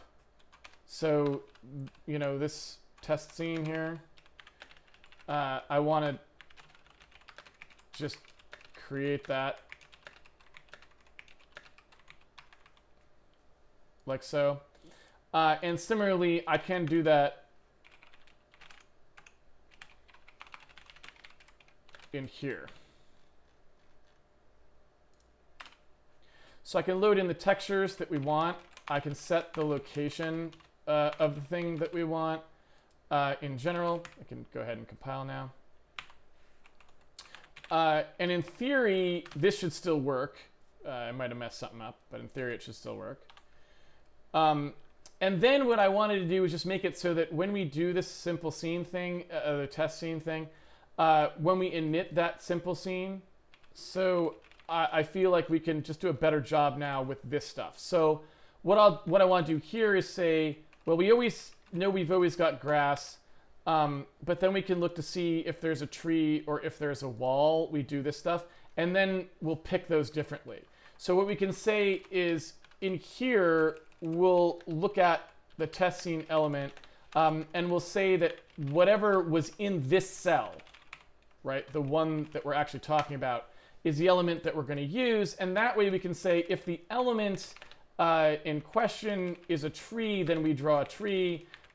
If the element in question is a wall, then we draw a wall, right?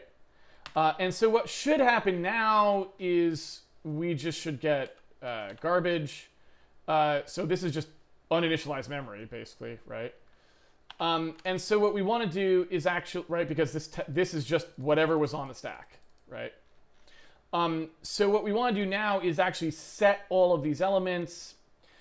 So what I want to do is take this thing and just mem set it to 0, right? Or another way to do that would be just to force the clear to 0 back here. So we could say like that, right? That would clear everything to a grass tile. So now we got nothing. Then what we could do is when we come in to the init test scene, what I want to do is just loop for a while. I don't care how many times.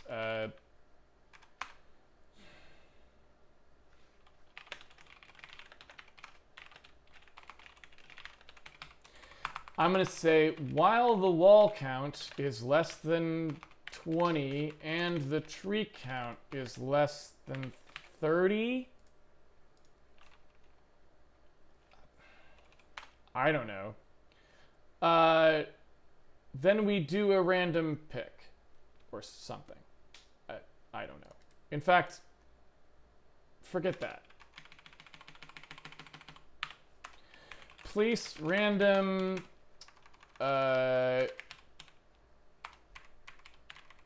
scene element tree, give me 20, wall 30, whatever, right? You see what I'm saying? So we just have a thing here. It's like place some random things down. I don't really want to hear about it. Just do it.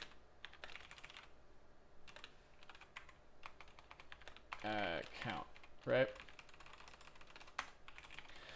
So then we just say, look, loop, I guess I can just say while placed equals 0, placed is less than count, placed plus plus. What I want to do now is just say, all right, let's pick a random spot.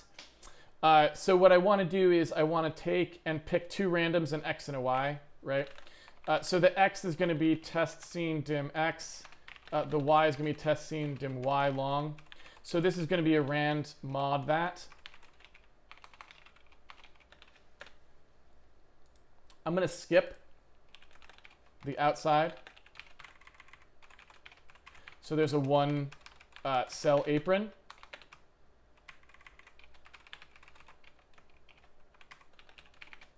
And then what I'm going to do is I'm going to look to see whether everything, including the spot I'm on, is free. So then I'm just going to do like a test x equals x minus 1, test x less than or equal to x, test x plus plus.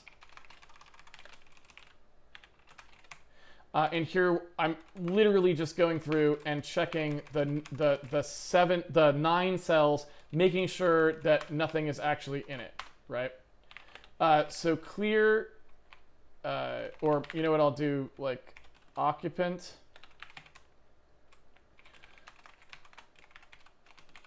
So we'll just say, all right, if the scene elements test y, test x has something in it, then it has an occupant.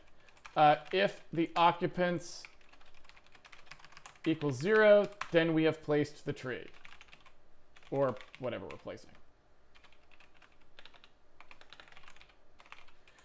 And that will make it so that we don't place things right next to each other, which is what we were trying to avoid, right?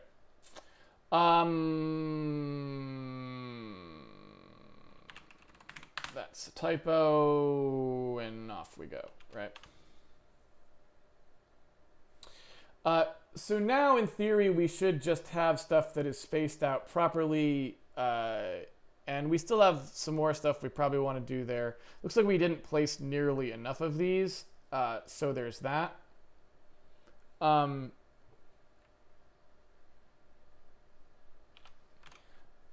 So I'll up that quotient a little bit.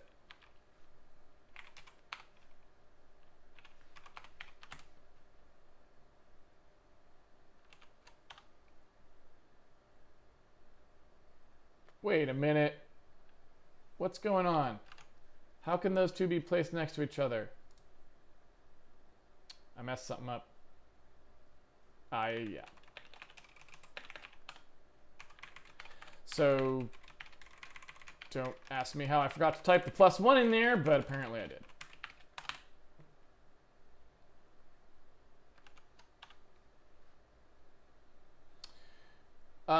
So yeah.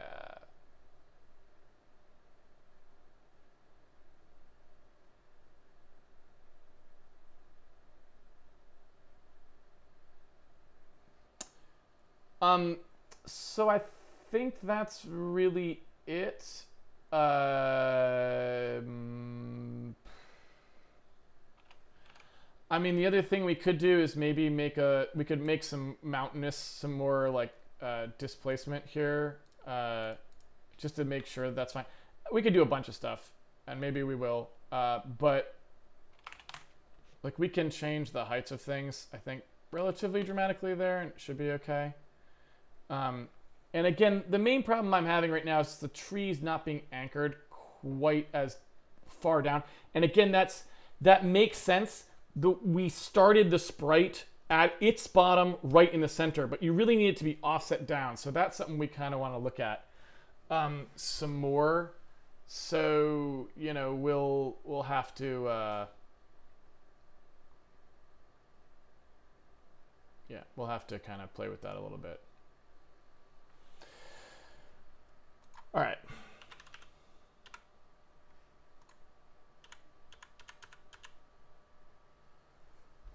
Are we going to do anything special on day 500? No.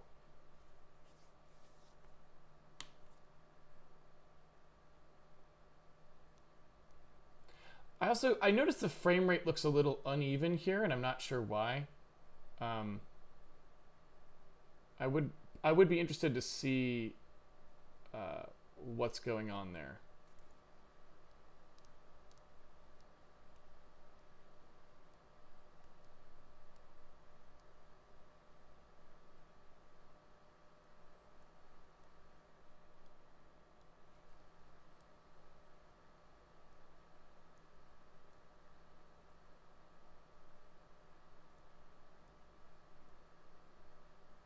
Yeah, we need to fix the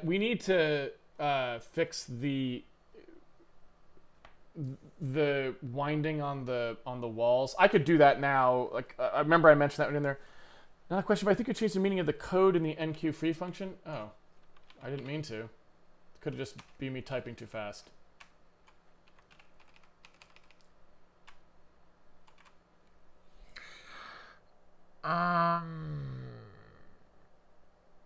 You are correct.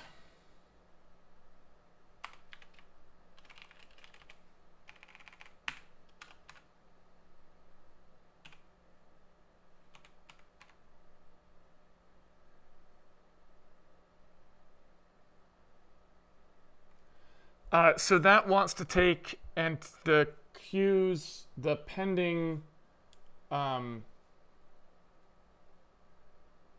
What? How did I mess that up so bad? That's pretty weird. I guess I was really not paying attention because I'm not even looking at the right values there. So what I want to do is say, look, if you're going to enqueue this list, then staple what's currently on the free list to the end of it, then set it equal to the first one. That's what it should have been. Thank you, somebody took my name. And yeah, I can go fix that UV ordering. I'll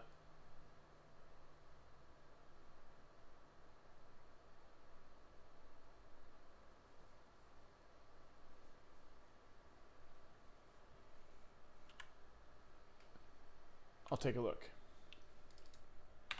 So if we wanted to fix the UVs, remember I was saying about these guys, we need to look at the mid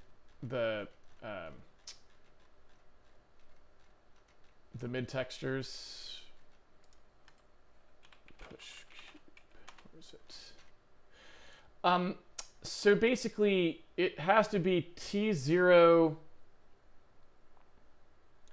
T0 and mid T1 need to be on the bottom, and then T2 and T3 need to be at the top. So when we're actually looking at these, you can see the way we kind of got them here. P0, all 0, 1, 2, and 3 are all along the top. So the Z, the positive Z is all around the top. So P0, 1, 2, 3, right? So there they are there. So here, where we've got 2 and 3, those need to be the, for each of these, all of the ones that are on top, which I can mark, right?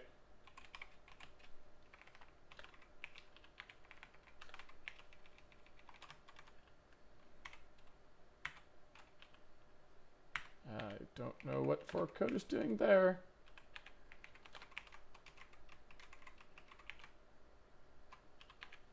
I really don't know what for coder is doing. I guess, oh, I know why, because it doesn't have the additional thing. It's trying to interpret that as something real.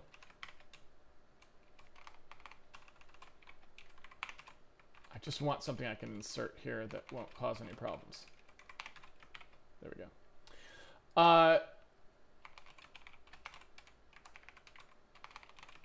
There. So if you look at which ones these are, right, these are the ones that are up on top. So the ones that are up on top need to have T2 and T3. And you can see that like this one is probably right way round because you can see that 2 and 3 are here. This one is probably not because here's 2 and 3, but 2 and 3 are on like 6. So we need to like shift this down 1, right? So probably we just have to roll it over. So it's like 3, 0, 1, 2. So now 2 and 3 are lined up, right? So in terms of this one, and that's assuming that these were wound right in the first place, which I don't know, so we'd have to check.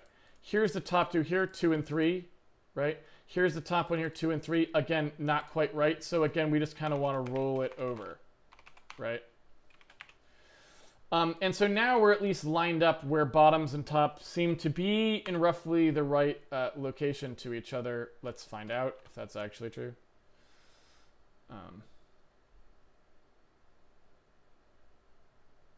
And I should go look at the bitmap to actually make sure that's true.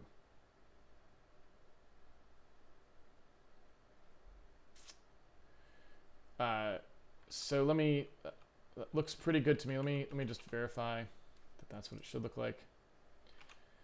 I'm gonna kind of pull this off to the side here.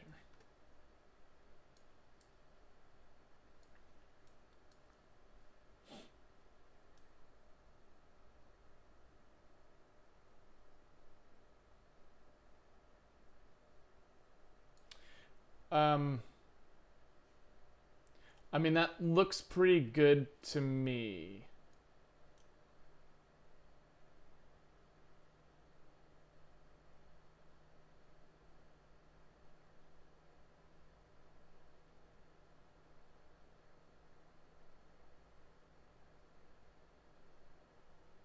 So I think that's correct.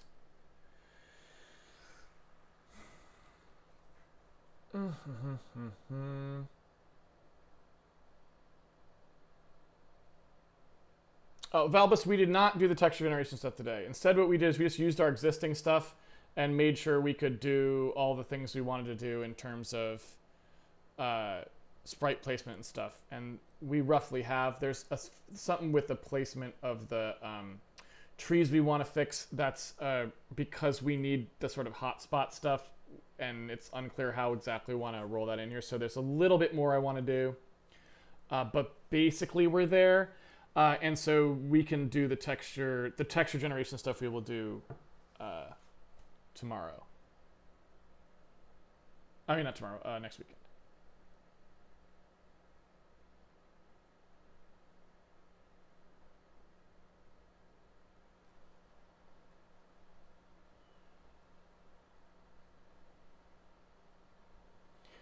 Are we done with the renderer, or will we maintain both versions?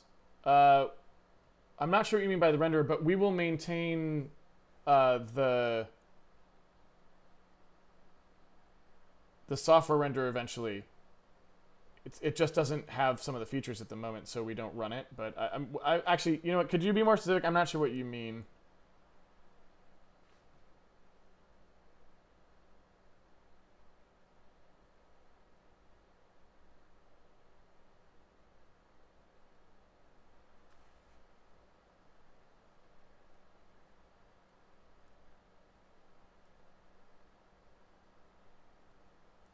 Handmade Hero will be using the decoupled renderer. It already is, right? We only have one renderer now. It's the decoupled version. And both Handmade Hero and this standalone version now use it.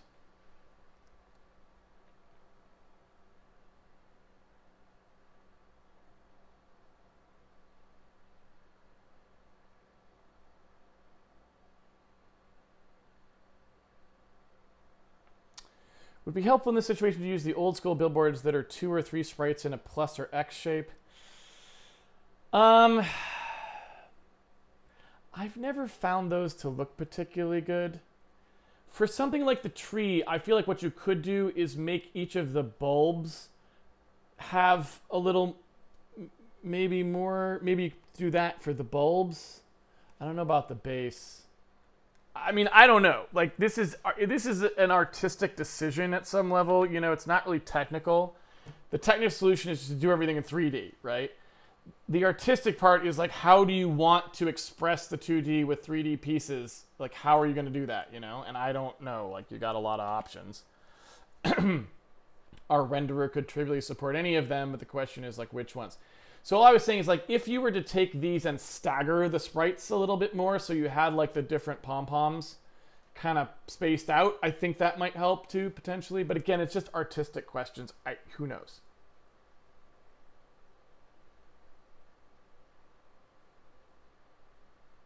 Philadelphia, oh no, we're using the decoupled version. Yeah, we're only just running just one version of the renderer. Handmade Hero uses it, and this other project will potentially use it or not.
I'm also not sure. I think because we rely on some optimizations there, I should also point out that I think we probably want to do that.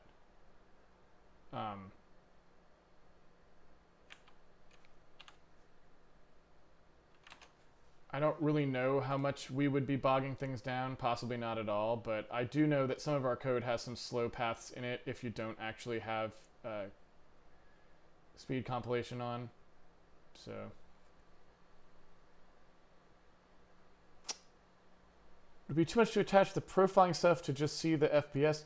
I would not do that, but we can dump our FPS pretty easily. So if you want to see that, we have in here the seconds elapsed. So what we can do is we can do an output debug string. So I could do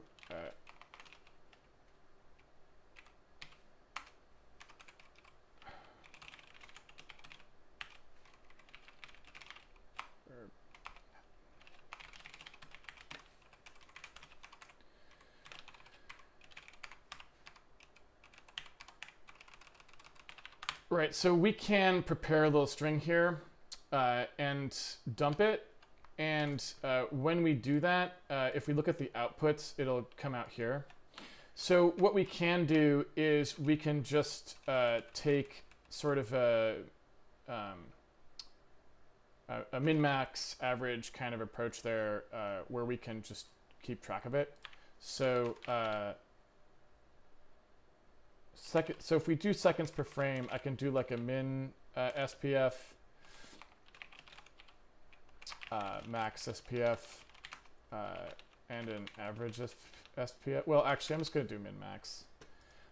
So if we do min-max here, what I can do is just say, like, look, every time we come through here, I'm going to look and say the min SPF equals the minimum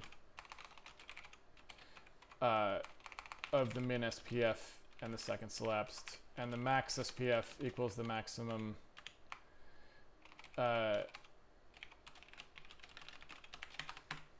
right, so we'll keep track of that, and then, you know, every so often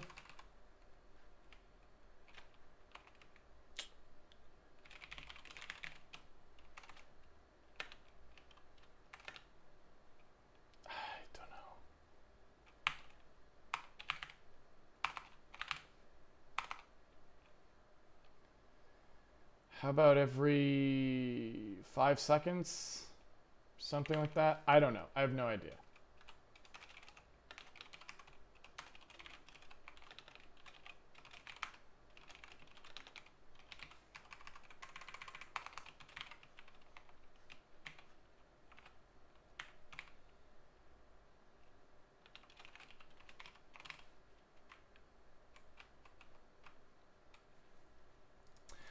We probably want that to be more than that precision, but for right now, we're just going to do it that way. Well, you know what? No, I could do this. Let's do 0.02f, right? And then all I'll do is I'll just multiply by 1,000 the min SPF. I'm sorry, divide by, no, multiply by 1,000.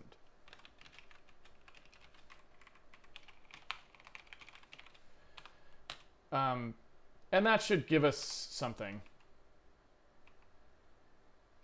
Did we not include that? I thought we had a minimum. Where are those? Oh, it's in Handmade shared, which we did not include. So I'll do it the old school way.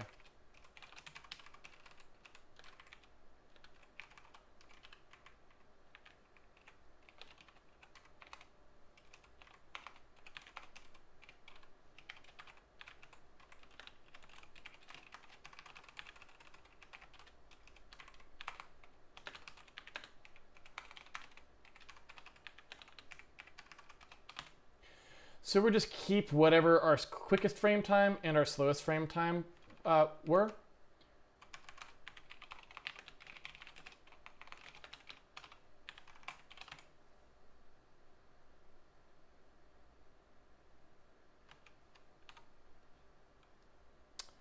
And then when we look at the output, it should just periodically tell us every time we've done a certain number of frames. That doesn't look right at all.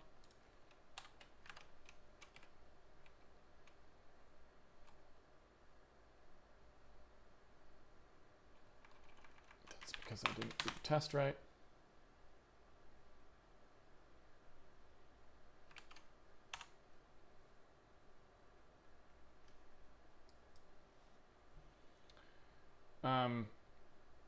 That is not really the max. That was because I was dragging.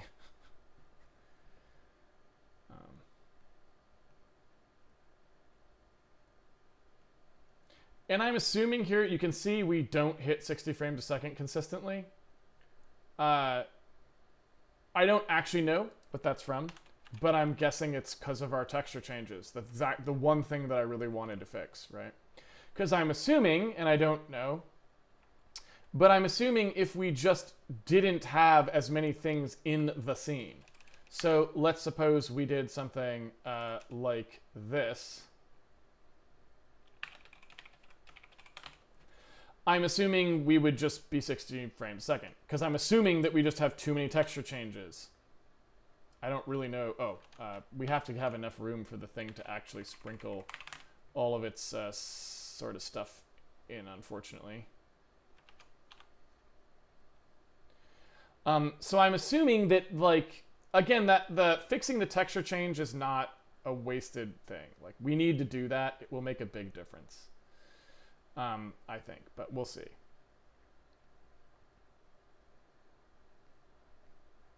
Still not perfect. So part of it may be also the lighting polling and stuff like that. It'll be interesting to see. One of the nice things about having a separated render is we can actually kind of go to town on it a little bit as well. You can see it's kind of stabilizing out now at about 60 frames a second. And it actually does look smoother when I reduce the size. I'm pretty sure that it was not hitting 60.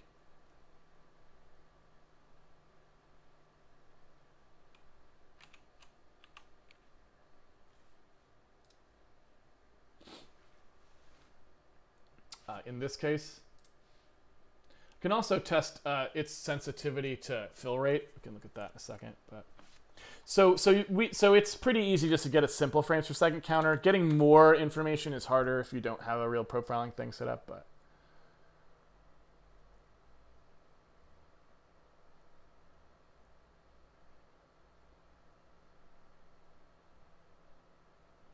I did not update Photocoder yesterday.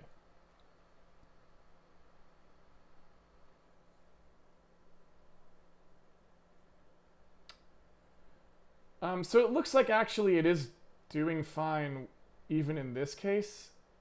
So I don't know, maybe the texture changes aren't that big of a deal.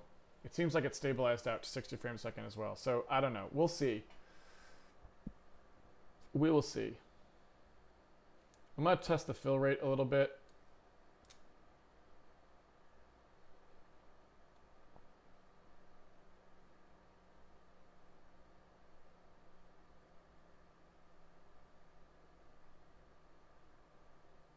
So it seems like it's still stabilizing out to 60, but yeah, we have, we wait for the vertical refresh, right? So it should never exceed 60 frames a second because we specifically say wait for VBlank. So, you know, there is that as well.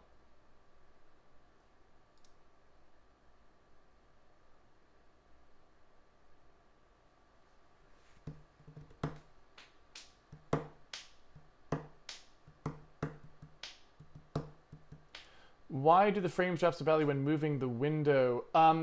So the reason for that is that it's not that really that there's a processing problem with it. It's that we don't update while it's happening, right? It stops. It's not that it literally just does not update.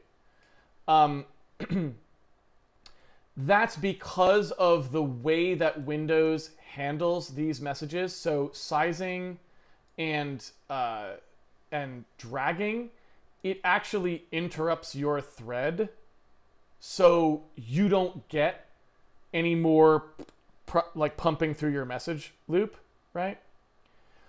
So it's not that it's spamming the process with messages and taking too much time or anything. It's that it's literally stopping your process because that's what it wants to, not process, stopping your thread because that's what it wants to do.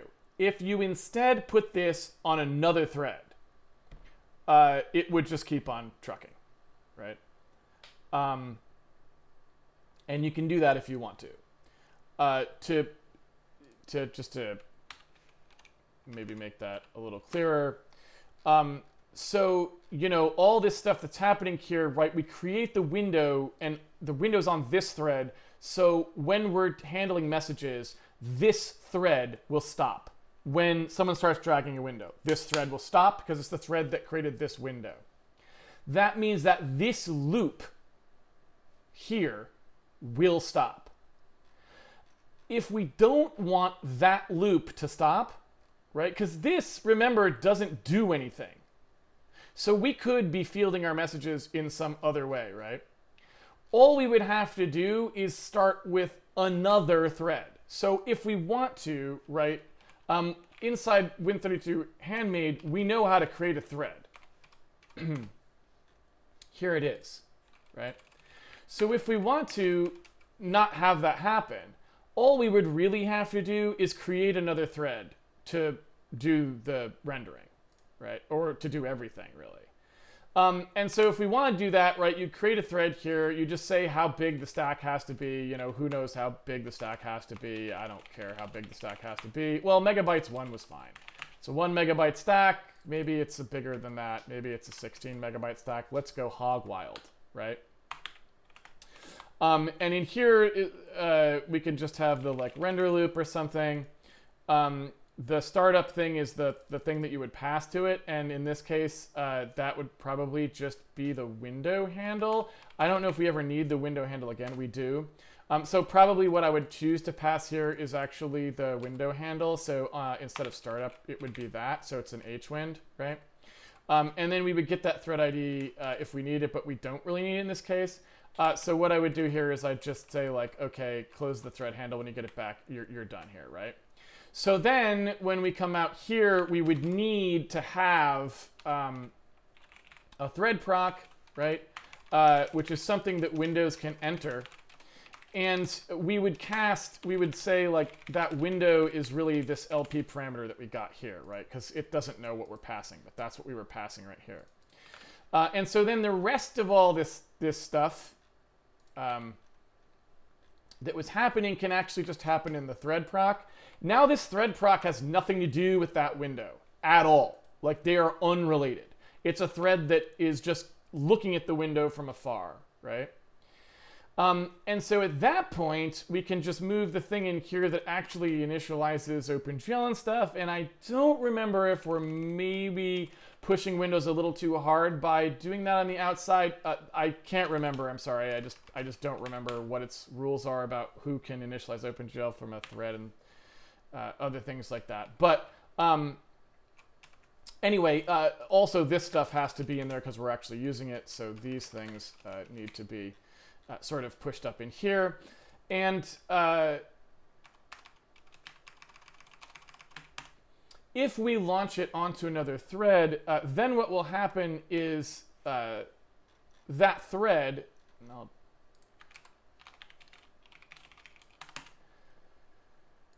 this can also be internal if we want to.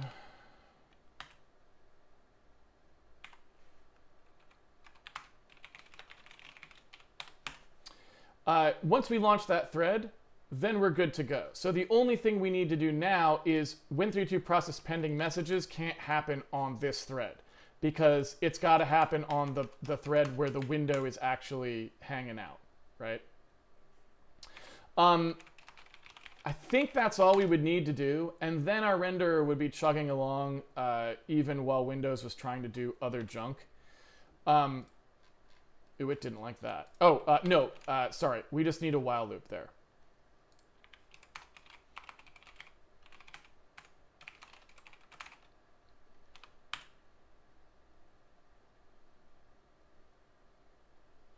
All right, so global running, now that it's getting set in kind of a haphazard way externally, that's going to need to be a volatile, right? You're going to have to always reread that, whoever you are. But otherwise, I think it's okay. Global running, where do we set it to true? There it is. And that we have to set it to true before anyone starts doing anything,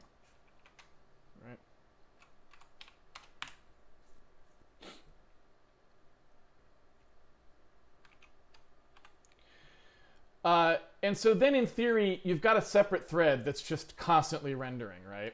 And so then at that point, like if I move my window around, you'll notice now it's fine, right? And it doesn't affect it at all. Well, except for the fact that if you shake Windows, it thinks you want to minimize everything, because why wouldn't that be true?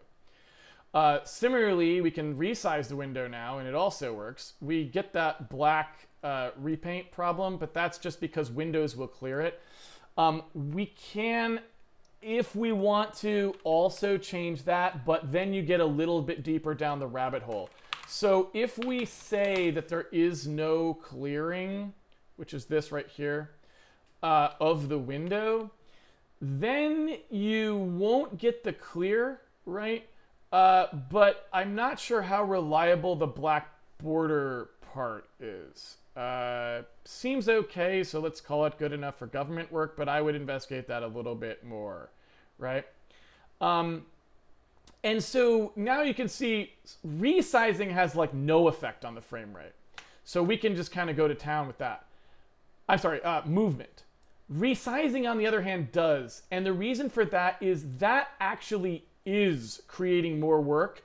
When we resize, we have to reset all of our OpenGL context and like make sure all the bitmaps for the backstore are the right size and all that stuff. We could speed that up by just making ones the size of the screen and only using smaller regions of them.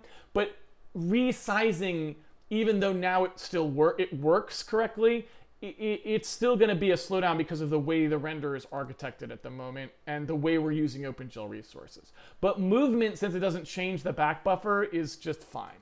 So hopefully that clarified that. I don't know if it did or not.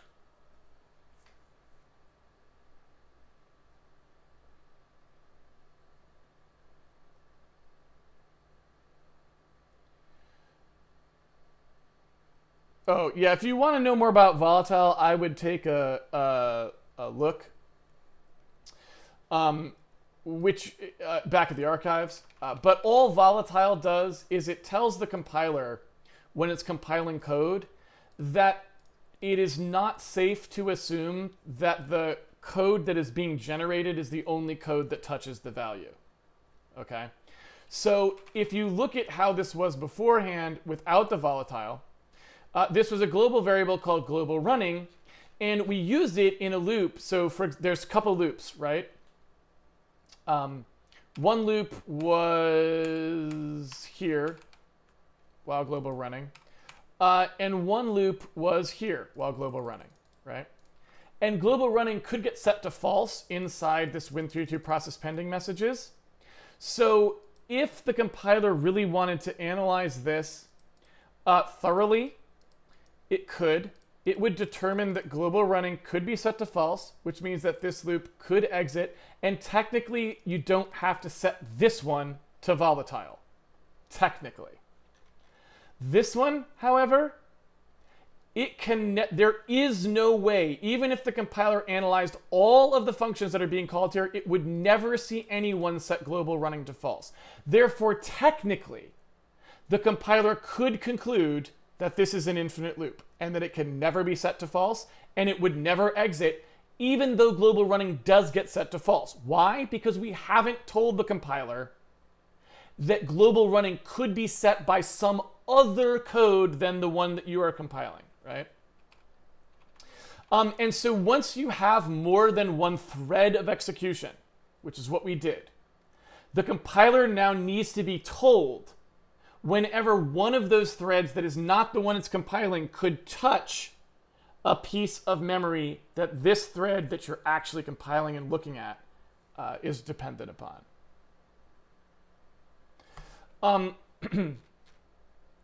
So what that means is putting the volatile in is a way of ensuring that when you have two threads that are both touching the same memory, the compiler doesn't assume that the memory is the same as when it looked at last time. It knows every time I ask you to look and see if global running is true or false, you actually pull the memory. And you don't assume that when you're generating the code, if you read it once, you don't have to read it again if you didn't touch it. You have to assume someone else could touch it. And again, there's better explanations of this back in the archive where I spent more time on it. Martin's posted a good point, which is that we don't actually need to burn time here. If we want to, we can actually just use a get message now. So in here where we do Win32 process messages, rather than doing this peak message, we can actually do this as a get message, right? So we can do that now. We can actually put that in here.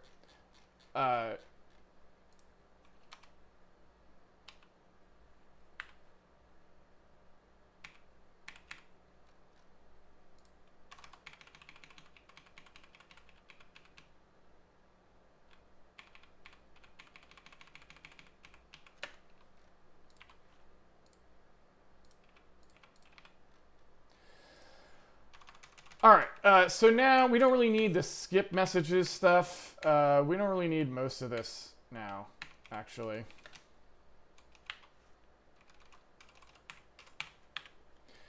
Really what we can do now is just do a straightforward get message. So if we want to do that, here's the get message function, and here's what it produces, right? We do a get message. It gives us back a bool. That's whether, I believe, whether we got one or not. We have the pointer to the message, pointer to the window handle, which we don't care about. We'll use any, right? Because any one is fine. And for filtering, again, we don't care about either, right? So we can just do 0 and 0 on those.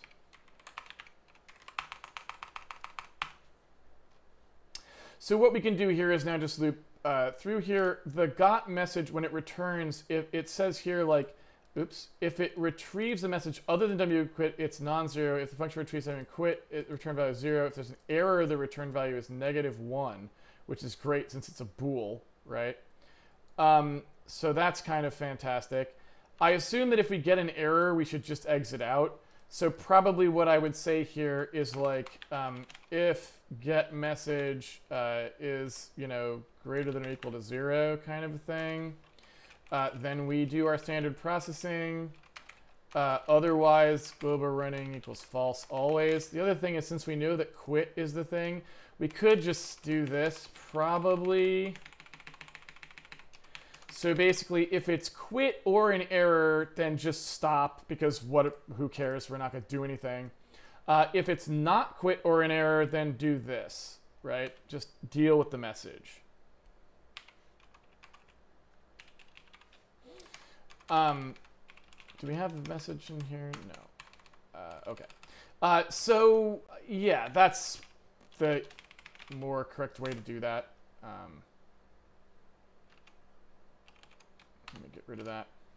And so then no CPU time is being spent in this. It's just sitting around waiting for Windows to send it a message if Windows so desires.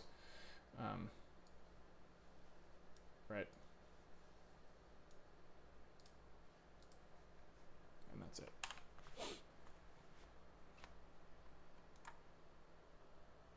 Could you go over the extra render thread thing briefly again, please? I thought the DC is thread specific, and so the OpenGL RC has to reside within the same thread. Yeah, so I think so a couple things to remember here. So it may look like we're doing multiple threads accessing the DC, but remember, that's not actually what we did. So what we did is we created a window.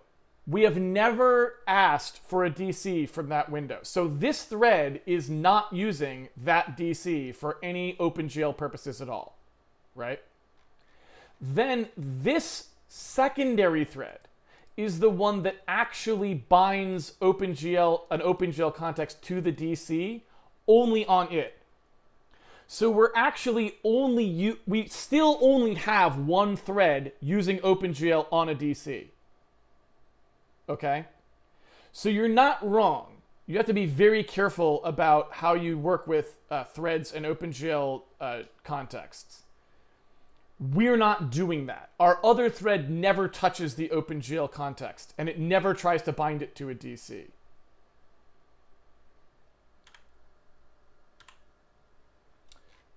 Oh, yeah, that's a good point. I don't think that's going to matter much, but yeah. Martins is always a stickler for platform calls.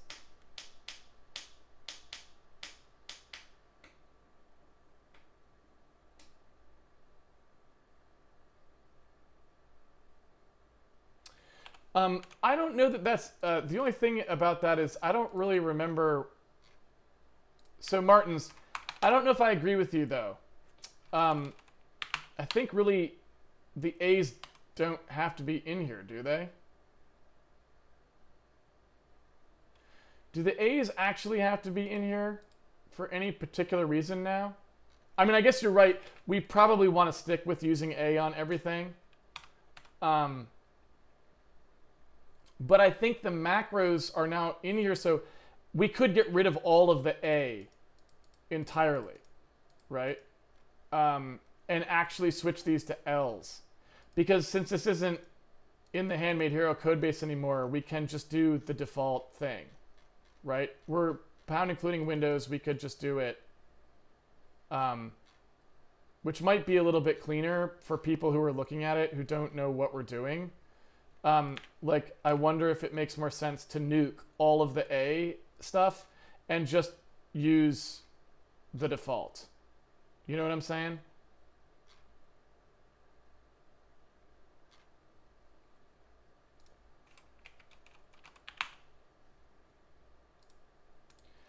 So I agree with you that if we left all of our other A's in there, we need to be consistent, but I wonder if we should just get rid of all of those.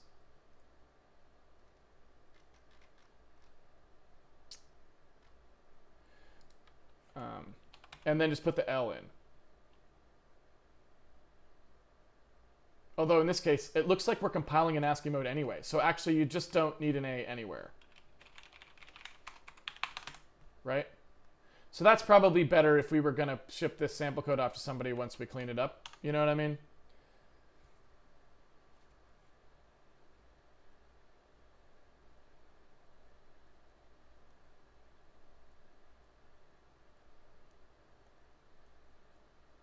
Without AirW, depend on project settings, whether Unicode is set or not. Yeah, I agree. Well, that's why I normally do A, but...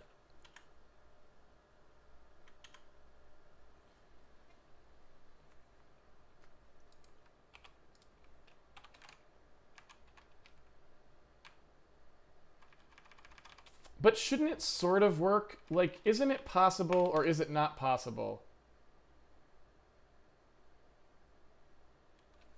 Like, is there any way to write the code so that it just works? I guess what you'd have to do is, like, your strings, the places where you have strings would have to be kind of wrapped in some kind of a aware cast, you know?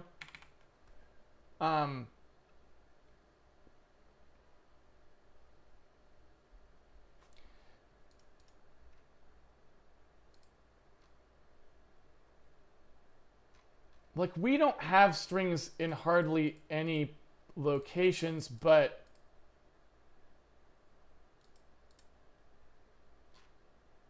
there's just a few places where we do use it. So I feel like maybe we could still use it. This would have to use, like, WKRT, right? Like, yeah. There's really no nice way to do that.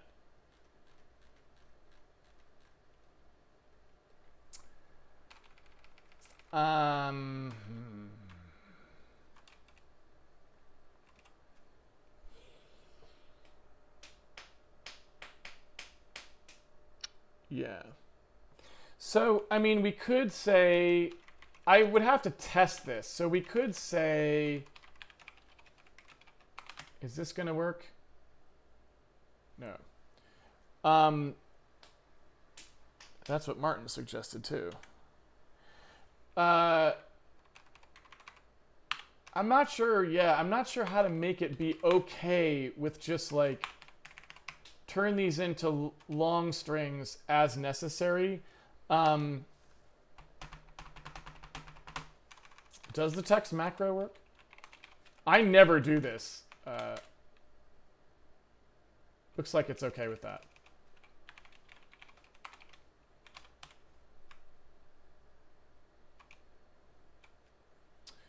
And so then really all we would have here is our output debug string is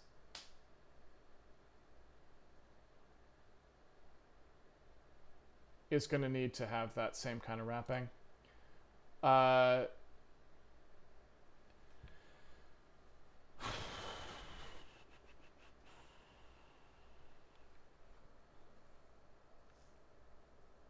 So the question is, if you select Unicode, does the Windows stupid stuff actually change the C runtime library over as well?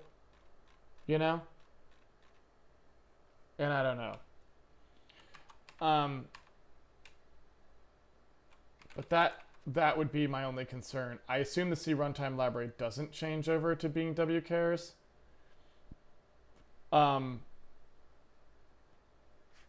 So it seems like you could never really get away from having that be an A, or calling a conversion, you know?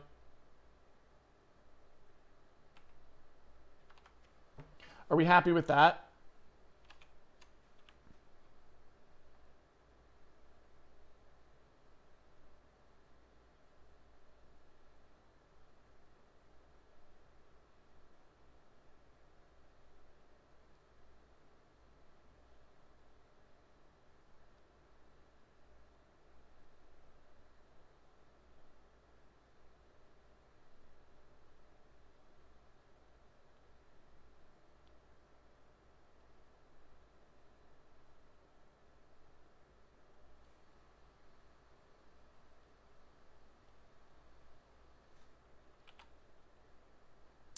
All right, I'm gonna wrap it up. Oh, and Martin's was saying, well, we could test it by defining Unicode. Yeah, I could try.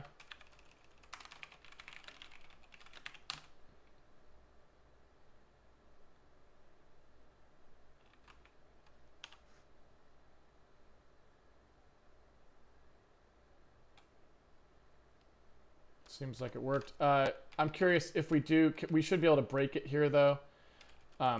So we should be able to see that compile error if it's actually working. Yeah.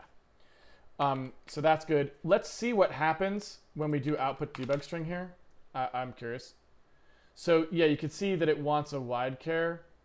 So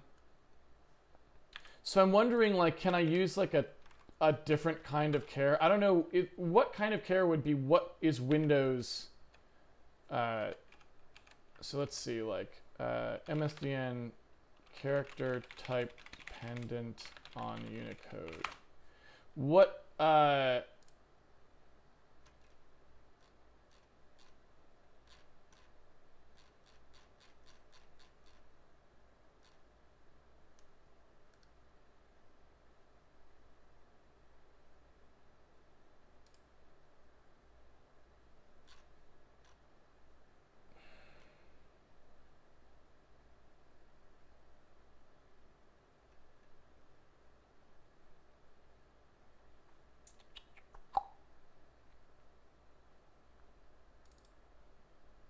So I think if I just capitalize that, maybe that's what I want. I want a tchar, right?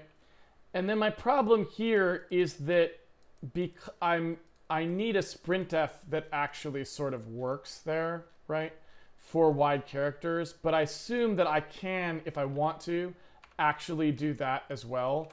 Because I assume that if I actually ask for like a WS printf, you know, like a wide version, or a T sprintf. I assume that Windows provides that for their stupid Unicode. So I assume that if we look at the wide version, or what would take a tchar here,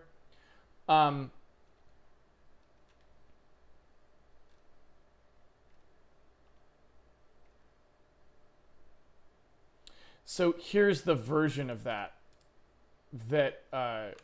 I assume we would want, is that one uses tchars. So, you know, when we actually go to format, it would work. Oh, sorry, we don't want that here, actually. We want that only in the one place where we talk to Windows and their magical awesomeness, right? String. So, you know, in here,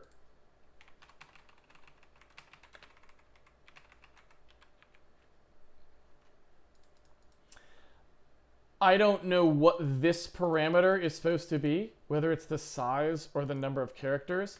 I'm going to assume that it's the number of characters, because that's the one that can't, that if I was wrong, I'd just use half the size of the buffer and not overrun. So I'm going to go ahead and say we want this type of routine. I don't know where that is defined. Probably in like C, well... Yeah, I don't know where that is. Wchar.h.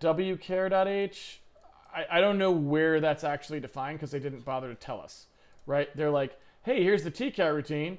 Not gonna tell you where it is, so have a party, right? But I'll assume that if I'm just guessing, if I actually ask for like wchar.h or something, that it would be in there. Or maybe C Studio.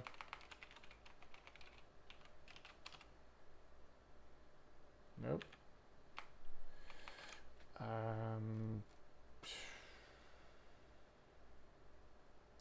Oh, right, that's only C++.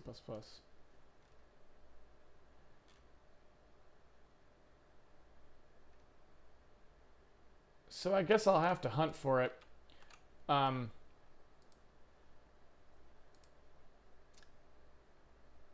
take a look.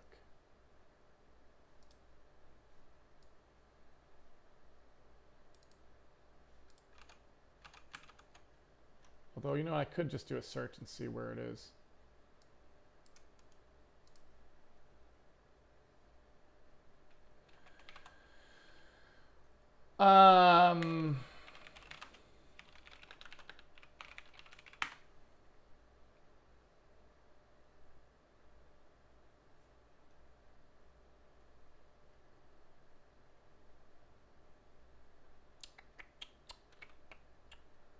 Oops.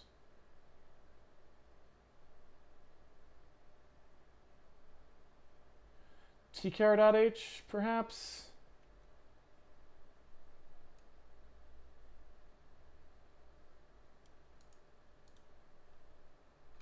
I might just search for it.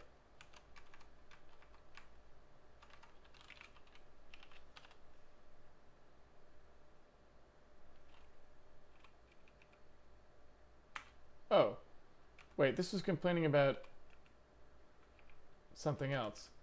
Thank you for everyone from tchar to char const. So really, I screwed up. I was looking at the error wrong. So this just needs to be converted as necessary. So how can I do that? It's argument 1, so it's not the one I was looking at. So I need this to be convertible to char. But so that doesn't look like it actually worked because this got defined to the wrong thing, right? Because if Unicode was set, that should have been compiled to SW printf, right?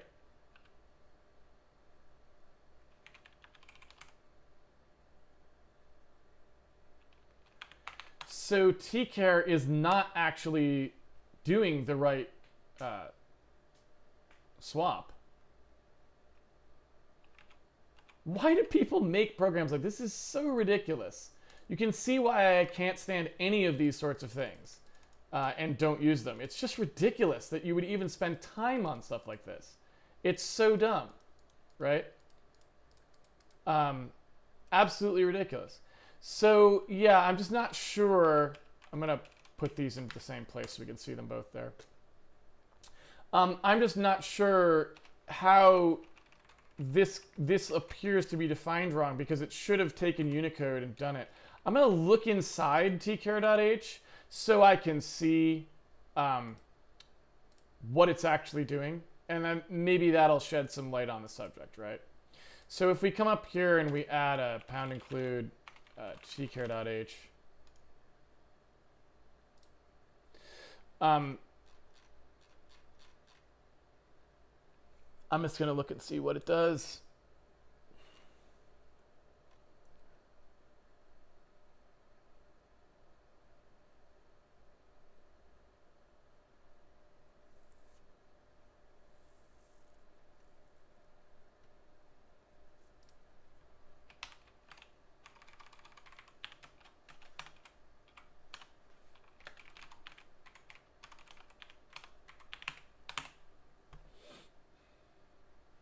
There we go.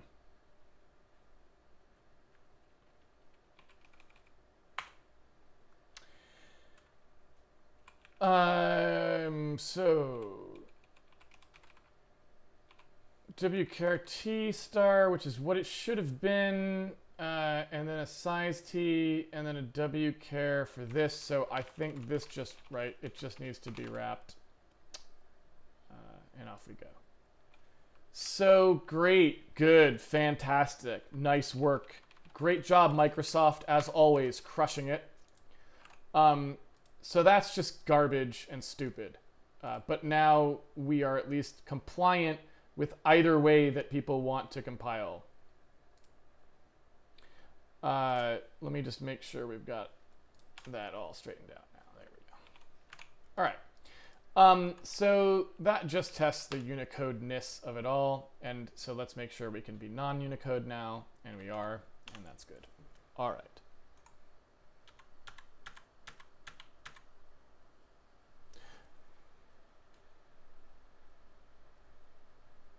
I like how they have Unicode and underscore Unicode, right? Like that's just, it's so freaking fantastic. Yeah. All right. So I think we're all good.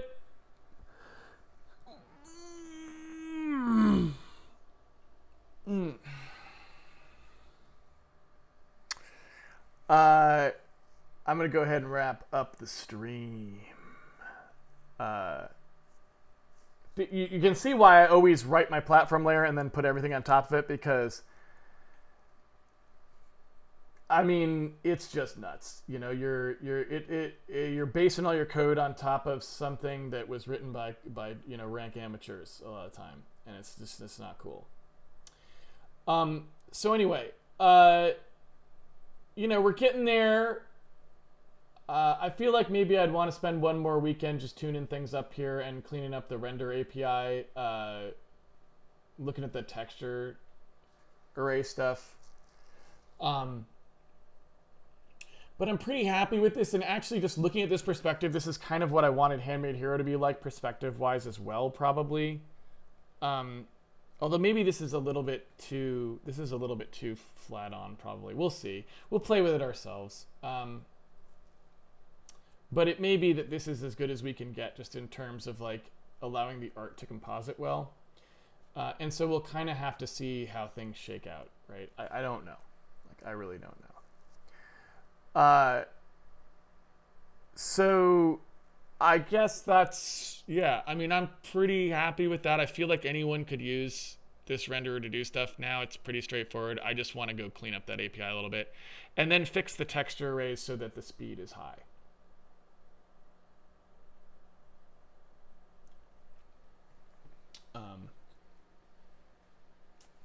You know, and off you go. Now we can also, and again, you know, just looking at this, if we wanted to, we could put in both. We could also just look at what rotating the camera looks like, right? So, you know, we've got the camera shift version that's happening here. If we want to, we could instead change the orbit. You know what I'm saying? So like this stuff, we could have two versions. So for example, we could do V3 camera offset,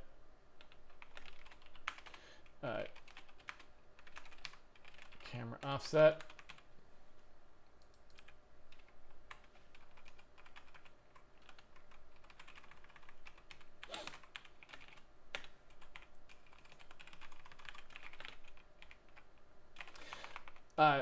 something like this, where we just say, oh, all right,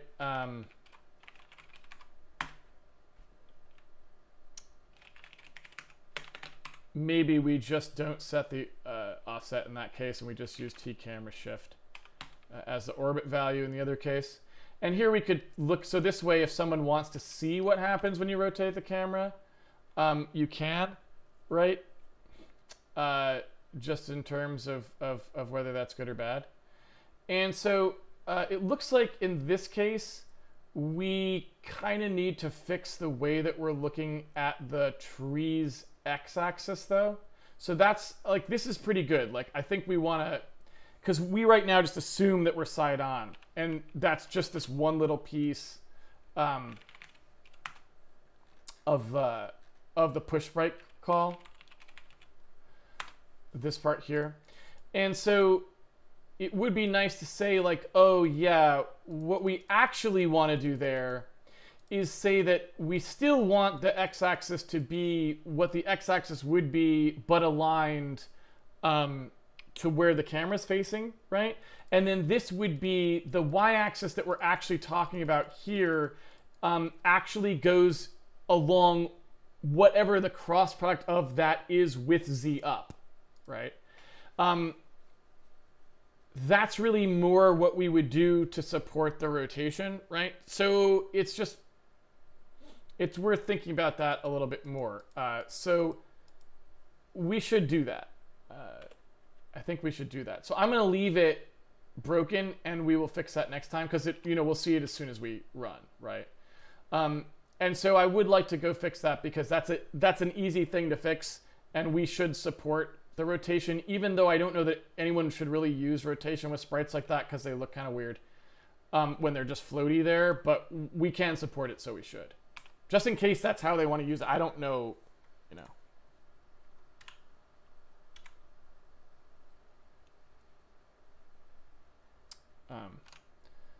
So yeah. All right, I'm going to wind it down.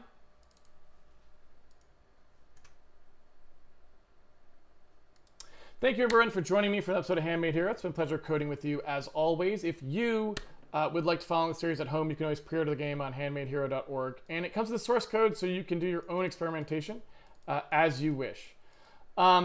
We also, of course, have a watch page you can use to find out what the schedule is. I post the schedule there quite a bit in advance usually now. So you know when we're going to be live. If you want to join the live streams and ask questions and that sort of stuff, that's the place to do it. There's also an episode guide on there you can use to search the past episodes of Handmade Hero, find new information in the archives that you hadn't seen, in case there's specific stuff you want to know about. Someone asked a question about volatile today. That's where you would do it. Just put volatile into the search box. You will get the places that I talk about it.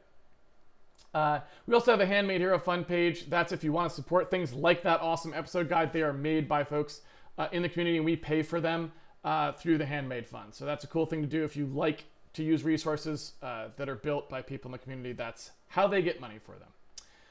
That's it for today. I'll be back here next week. I suspect, although I haven't quite posted the schedule yet, I will post it soon. I will be back with, I think, just the final round of renderer cleanup. And hopefully we will get some nice speed wins there if we do the texture array stuff, which I really wanted to do as well. So that's it. Hope to see you back here for that. Until then, have fun programming, and I'll see you all on the internet. Take it easy, everybody.